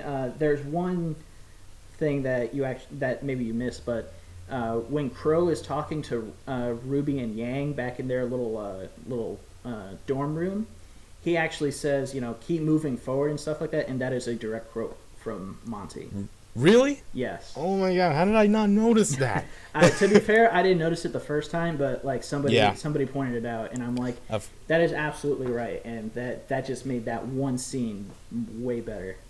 Yeah, so once again, when it came to the Monty tributes, they didn't cop out. They didn't just put a rest in peace Monty. Not saying that's bad, but they respected him. They were just like, Monty was a great man. His death is a loss, and just we're going to honor him in the most fitting way possible without breaking the story. Yes. And I legit, okay, sometimes people say something, I'll say right in the feels, but in real life, I'm just sort of sad. This, no doubt, actually brought a tear to my eye. Yes. I did get a tear. I was sort of feeling like, you did good. Yeah, just, I mean, it's definitely tragic when anyone dies, but I mean, of course, as young as he was and as talented was, and really, in my opinion, I mean, not knocking anyone, but I feel like it could have somehow been prevented, but just with extenuating circumstances, he wasn't able to pull through. And, I know. but Rooster Teeth managed to honor his memory by continuing this series, and they gave props to him, but not in a way that was like in your face. A quote here, a picture here, something at the end credits, and using original animation. It's not something that most people would pick up on. But they put it in but there when you see it they again, care about it. I didn't know about that Velvet used the original animation. The second time I saw it, knowing that, oh my god, total feels trip. Yes. Total feels trip. Of course. So that was one of the other things I loved about the volume. They're great tributes to Monty. He will be missed. And I'll say this right now. I'm sorry, Rebecca Sugar, but Monty is officially my biggest inspiration of all time. Because of all of the inspirations, what I loved about him was that he was so different. He was a high school dropout that just played around with some 3D models and created some of the best anime, or not anime, but some of the best animation that someone without a degree in this. Like if you showed me this and said that the guy was a high school dropout, I would be amazed. And yeah, it really goes to show that there's different ways to measure intelligence, and just because you don't know how to break, I don't know, I don't even listen to school. But something about triangles, like just because you don't know something about triangles doesn't mean you have talent. He had talent, and what I really liked was that just going on how he based everything off of like literature and actual religious figures and fairy tale figures. He was a guy who just loved stories. You can tell. He loved stories. He was a big storyteller. Yeah. He was a big story type of guy. Yeah, Joan of Arc, Achilles, and the more obvious fairy tales, Little Red Riding Hood, Goldilocks and Three Bears, stuff like that.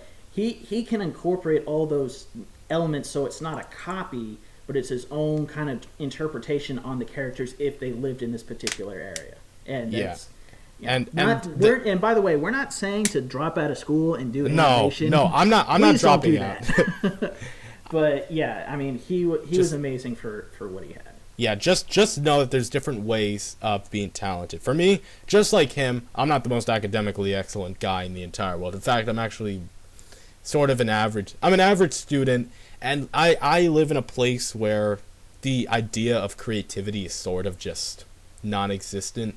There's this whole status quo about, get good grades, get a degree, get a job, get grades, and that's what I really relate about and love about Monty, was that he kind of broke the status quo, and it's just I really liked him. Great tribute. Monty was fantastic. I'm not even that much of a fan of RWBY, and already Monty. Well, not much of a fan. I wasn't that big of a fan. I haven't been a fan for long. That's what I was trying to say. That's what I was trying to say. I haven't been that big of a fan for long. Everybody knows. I literally just started 2 months ago, and I'm already the biggest fan. Heck, I ordered all 4 plushies, for God's sakes. God damn you! I want those plushies. Send them here. Maybe. I just got my tax break, so I'll probably get them now. So yeah. And do you know what? I'm actually gonna do an unboxing video when I get them. I'll do something like Team Cutie. I mean Team RWBY. So it's gonna be weird with those plushies, knowing that one of them has an extra arm. One of them has an arm. Oh my God! What if they release Yang? They re-release the Yang plushie without an arm. Exactly. Oh, that would be so bad. But then again, I was actually rewatching Volume 1 and 2 in preparation after my reaction to Chapter, what was it, 9, where Penny died. I was rewatching Volume 1 and 2, and I still loved Penny. I still thought she was adorable. I still thought she was really funny, and her death wasn't even the first thing in my mind. So I could have the plushies, despite the fact that all of them are, not in the same place as they were when the plushies were released. Mm-hmm. Still, it's just really good. So right, yeah, there we go. So now that we talked about the entire volume in general, what are one or two predictions about what you think is going to happen in the next volume? Okay. After this, we'll talk about the negatives, by the way. Okay. Predictions. When it comes to predictions, first, few things I predict, and a few of them were scattered around this video. As we all know, I think that they're going to expand on Emerald a little bit. She saw destruction in its finest, and she was scared of it. There's going to be something with Emerald. I really hope for it. I really hope to see Atlas and Weiss and Winter and sort of a father-daughter thing. Like, what is the deal with Weiss and her father? What happened? I actually heard a theory that Weiss's father was the one that gave her the scar. Oh. So that's going to be interesting to see Weiss's family and their whole interactions. Yang, I'm pretty sure, is just going to maybe they'll do like a whole Dark Knight Rises thing on her, where she sort of climbs out of that cage, and despite the fact that she has no arm, she's just going to kick ass despite.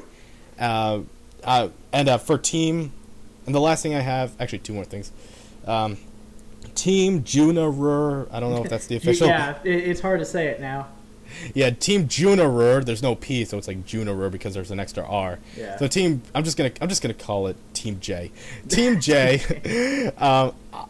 With the whole thing about how one thing that I actually noticed was that when, God damn it, my headphones are getting a bit uncomfortable. Let me just take those off for a second.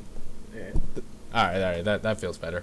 One thing is that at the end of the volume, we heard Nora say something, probably for the first time, that was serious. Like, we'll be beside you, something like that. And so I'm pretty sure they're gonna get their whole journey is going to be a big thing, and how it's going to be a lot more of a serious volume next time. I don't think it's going to be as comedy based as the first half of this volume. It's going to start out serious, maybe it'll end funny, I don't know. But I think the comedy ends here. Well, it's as much as despite all the evidence to that, I mean, we know RWBY as a, lighthearted anime with some heavy themes, and especially in the last 6 episodes, there's been very little comedy and much heavy stuff. But yeah. I don't think that I would like it if RWBY went from what they've had to just depressing for the next 6 or 7 volumes, however long this show is. So, how they did it was, it was first 6 episodes were really positive, next 6 episodes were really negative. Now, I don't know if this is how they're going to do it, but I wouldn't be surprised if maybe the next volume, like, there's 6 episodes of heavy depression because they're on the road, they just lost all these people, Yang is depressed, Blake has run away, and Weiss is going back home. A home, mind you, that the whole world just saw destroy Vale. So I feel that she's going into it's like going to be a civil war when she gets there. And I would like to see maybe 6 episodes of that, and then 6 episodes of, yes, things are still grim, but more and more things are looking up. Blake comes back and apologizes to Yang. Yang gets over this slump depression that that she's missing an arm, and that RWBY is connected back together, and then maybe that's just how the volume ends. Like, everyone's back together and they're ready to start fighting whoever, whatever the enemies that they come across in Haven. You know what? I actually have kind of a connection. I think if you take Volume 1, Volume 2, and Volume 3, put them all together, they're like one single movie. It's like, it starts off as, it starts off, they come together, and then they do some things, they take down some bad guys, and then you get to the end where it's like it sets up the next movie sort of thing. Do you think that? Well, I have all the DVDs except for Volume 3, obviously, and yeah, it can be like a movie, and yeah, the first quote unquote movie was, you know, the formation as a team. The second volume is them together as a team, you know, fighting on, you know, working together and discovering each other. And then the third one was more like, yeah, they're together, but that's not the focus. The focus is what's happening on the outside of the world. And now that they're apart again, you know, obviously they somehow got to get back with each other. Now, whether it will be at all in Volume 4 or at the very end of Volume 4, I'm not sure. But I feel that, like, you know, they're separated now. They have to get back together by the end of Volume 4. I agree. Now, there's that there's that theory. The other theory I have has to do with the villains, of course. Of course, we all. It's the fate of the villains. When it comes to Emerald, I think that she's gonna eventually get reformed. Mercury, I'm pretty sure is just gonna stay the same. He might just kill Mercury, or yeah. Mercury Do you know what? might just kill Emerald. Do you know what? Funny thing is, I'm pretty sure that I actually think Mercury may be the first villain to die. Yeah? It could. The show has proved that, yeah, they're not afraid of killing characters at this point. Pura died. Penny. I mean, Penny I could see because she's a robot, but then they killed an actual living character. Well, I mean, don't forget Tusken. Don't forget Tusken. Yeah. I forgot. But if there's going to be any villain that's going to die, it's probably going to be Mercury. I'm not going to say he is going to die, but I wouldn't be surprised if he does. Yeah. Roman, I'm pretty sure that he survived getting eaten by the Griffin Grimm.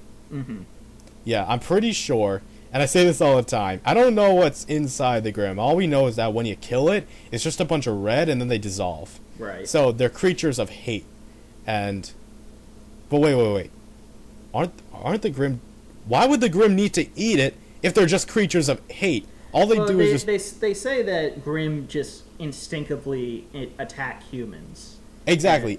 Eating is sort of a way of attack, but it's also a sort of a way of... Wait a minute. I think I do have an idea. Okay. Maybe, just maybe, that was intentional. Roman weird? Yes. Out of nowhere? Maybe. But could it have been intentional? And I just got a message. What the hell is it? Sorry, let me just check. Deadpool is best Valentine. Yeah, of course. I commented on a post. I'm just gonna get a little off topic. I commented on a post. I'm celebrating with my special Valentine, and that person's name is Deadpool. Can't wait. Getting a ticket was a pain in the ass though, so this made me feel better. Smiley face. Smiley face. And he replied with Deadpool is best Valentine. Okay, back on topic. I think that may have been intentional. Maybe he did that because maybe the Grimm was like instinctively just like, Roman, you're not gonna win this. Something's gonna happen. I might as well just save you. Eden. Maybe just housing him. I don't know about that because I mean he was pretty much kicking Ruby's ass. So true. I really think that the Grimm just attacked Roman just because he was a big target that was unaware that he was being stalked by Grimm. Now, in terms of whether or not he survived, I have two theories. One, he survived when the Grimm immediately got killed and dissolved, but maybe because, actually, now that I think, because you brought it up, maybe because he was swallowed by a creature that was essentially made out of fear, distrust, and hate. Maybe that's changed him somehow. But my other theory is that he is actually dead, and this will give Neo a motivation to hunt down Ruby and her gang, and essentially get revenge on Roman because Roman must have some connection to Neo, whether it's his daughter or a lover or something like that. It's obviously he does care about her. Otherwise, he wouldn't have yelled Neo. When he yelled Neo, and then he got a lot angrier. Like at first, he was just getting a bit like charismatic, where he was just like little red, I'm just gonna kill you. And then when Neo went flying, he was just like, you bitch, this is the real world. Yeah.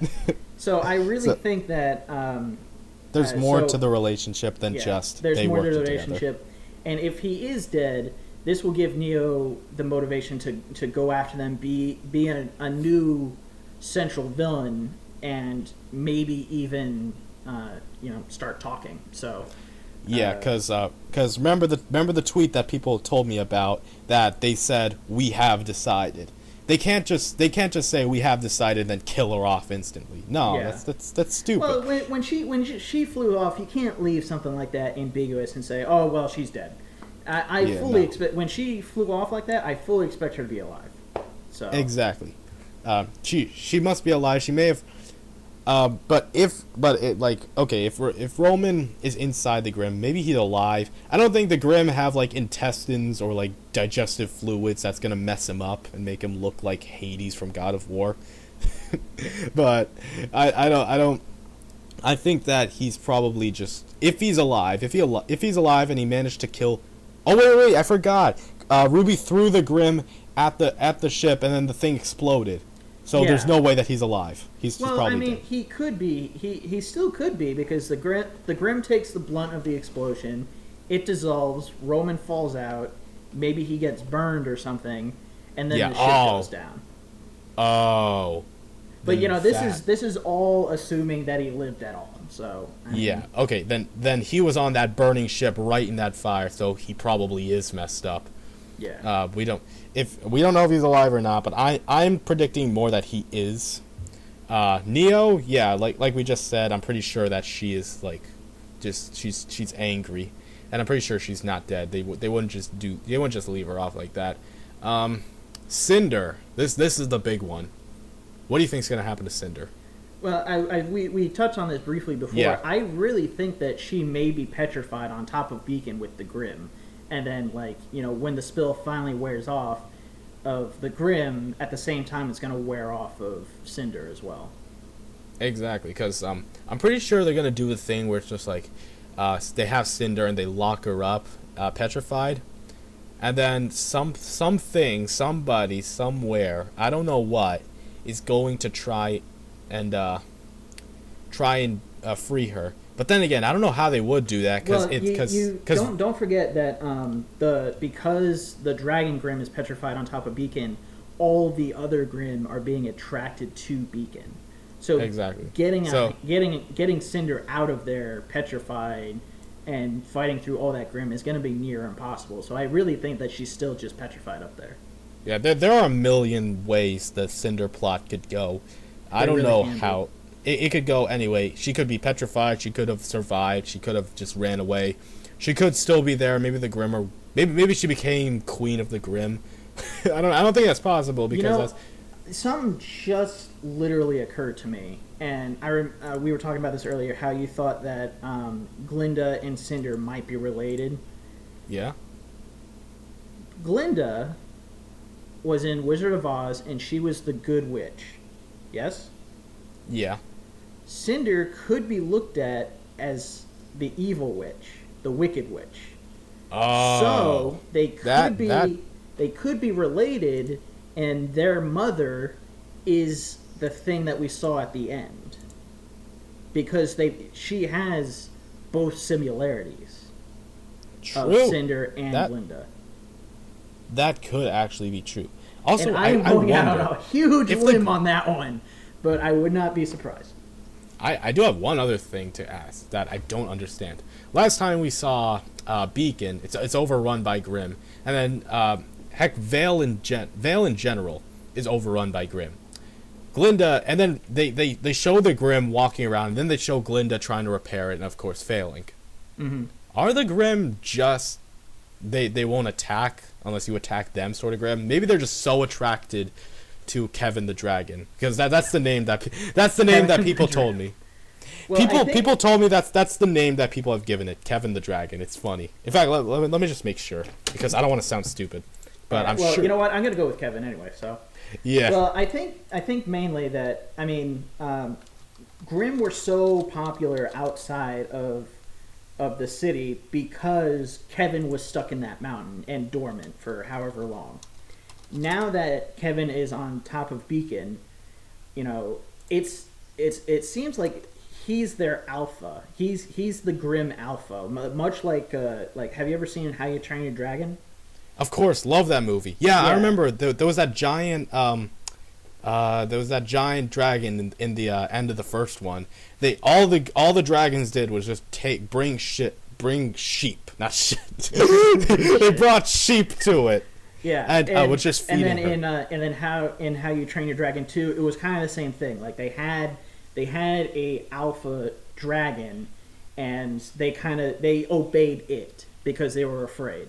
Now it could be the same kind of mentality, like a beehive or something like that. That there's one central thing, everyone gathers around it to protect it and to essentially feed it and stuff like that. And this thing creates Grimm. So I mean. I don't know if it's creating Grimm now, but it's essentially the father figure of them. So that's why all the Grimm are staying in that area. Now, in terms of like attacking and stuff like that, they are Grimm that are intelligent, but they could be waiting for a right opportunity to attack. And and at this point, we don't know how strong the New Vale's defenses are, or whether or not they're even really defenses. Because I mean.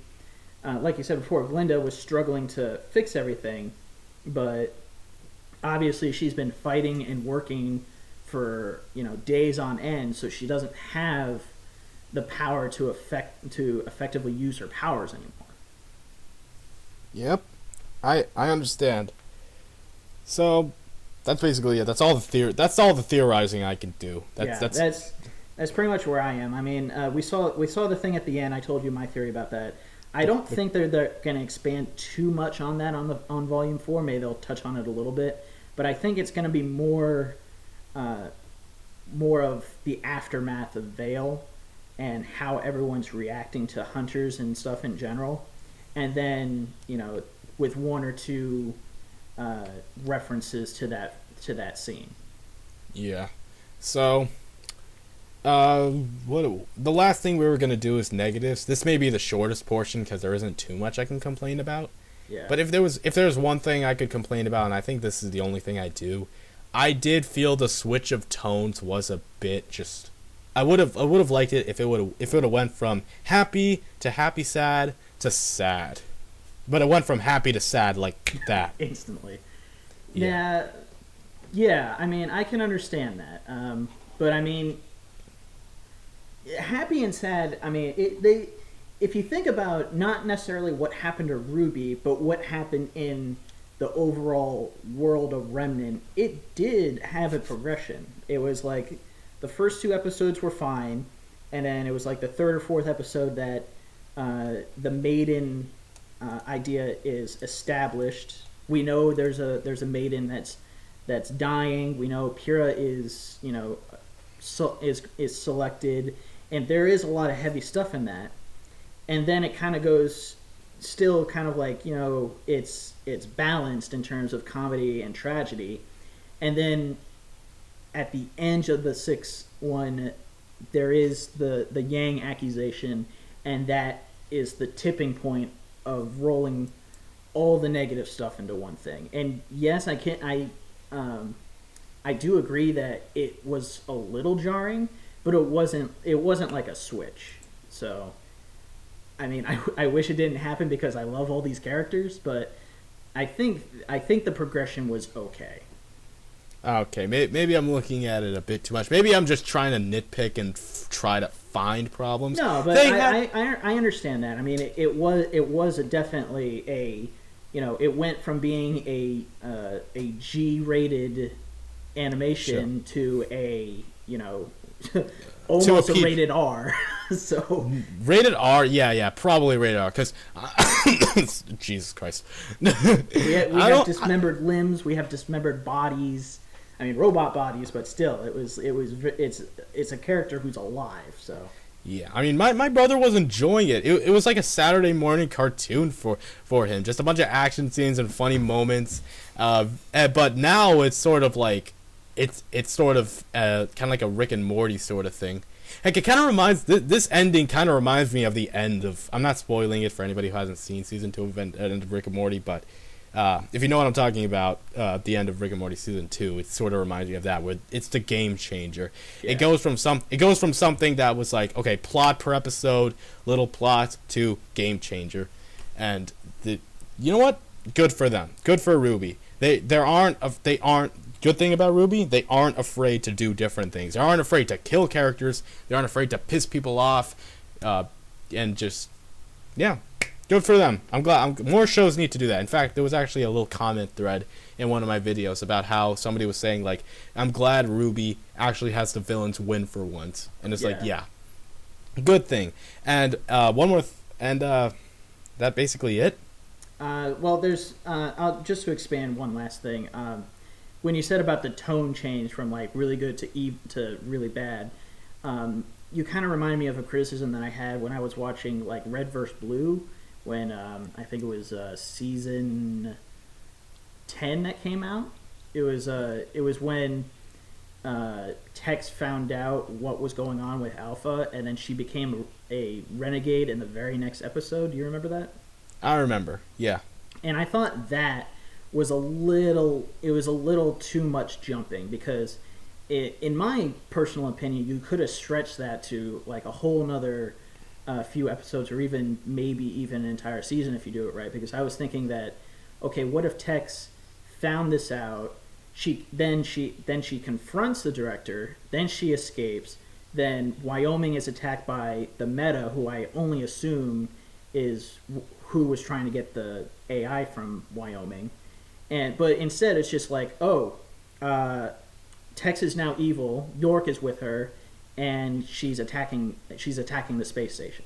So it was like, it to me it seemed kind of slapdash. But in this one, it was paced a little bit better in my opinion. Yep. So overall, Volume 3. There's only one thing I can do, and that is this. Bravo! This proves that this show does want to go places. It wants to be more than it is, and it's succeeding.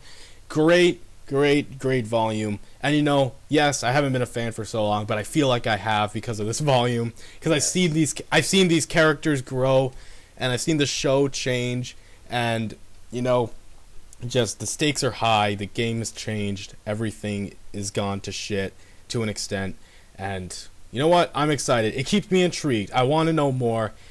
And waiting for Volume 4 is going to be the worst pain since when they delayed Batman v Superman. Yeah. So, yeah, I mean, just this delay is going to hurt me so much. But I mean, the animation, the stories, the new directions, the acting, the weapons, and before we shut down, just 10 seconds. What is your favorite weapon? My favorite weapon, I actually get this question a lot. That's a hard one. There's so many. I know.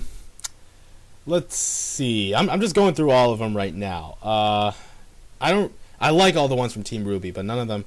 Coco's purse minigun. That is something you would see in like Rick and Morty or Adventure Time.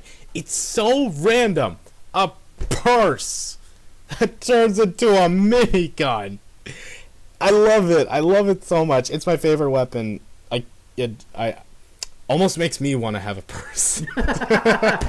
Almost makes me want to install the minigun app in it.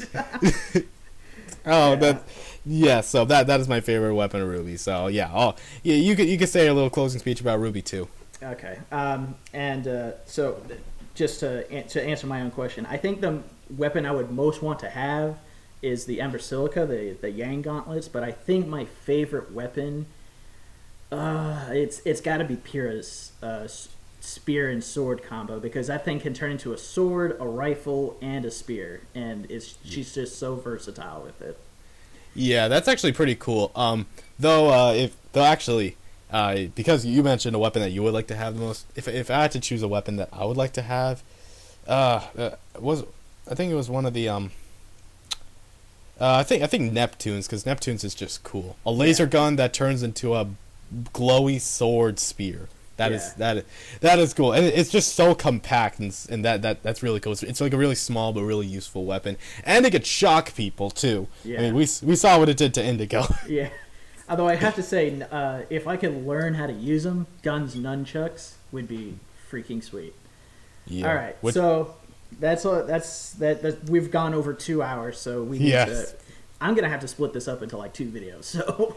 Yeah, I'm probably just gonna have usually when I have long videos, because I have an hour-long video for most of my RWBY reactions anyway. What I usually do is I just upload it and then go to sleep and wake up and see it already uploaded, so I don't have to sit there and wait for it. Yeah. So that's what I'm gonna do. I'm gonna edit it tonight and then just upload it by tomorrow. Though I'm pretty sure I'm gonna have to.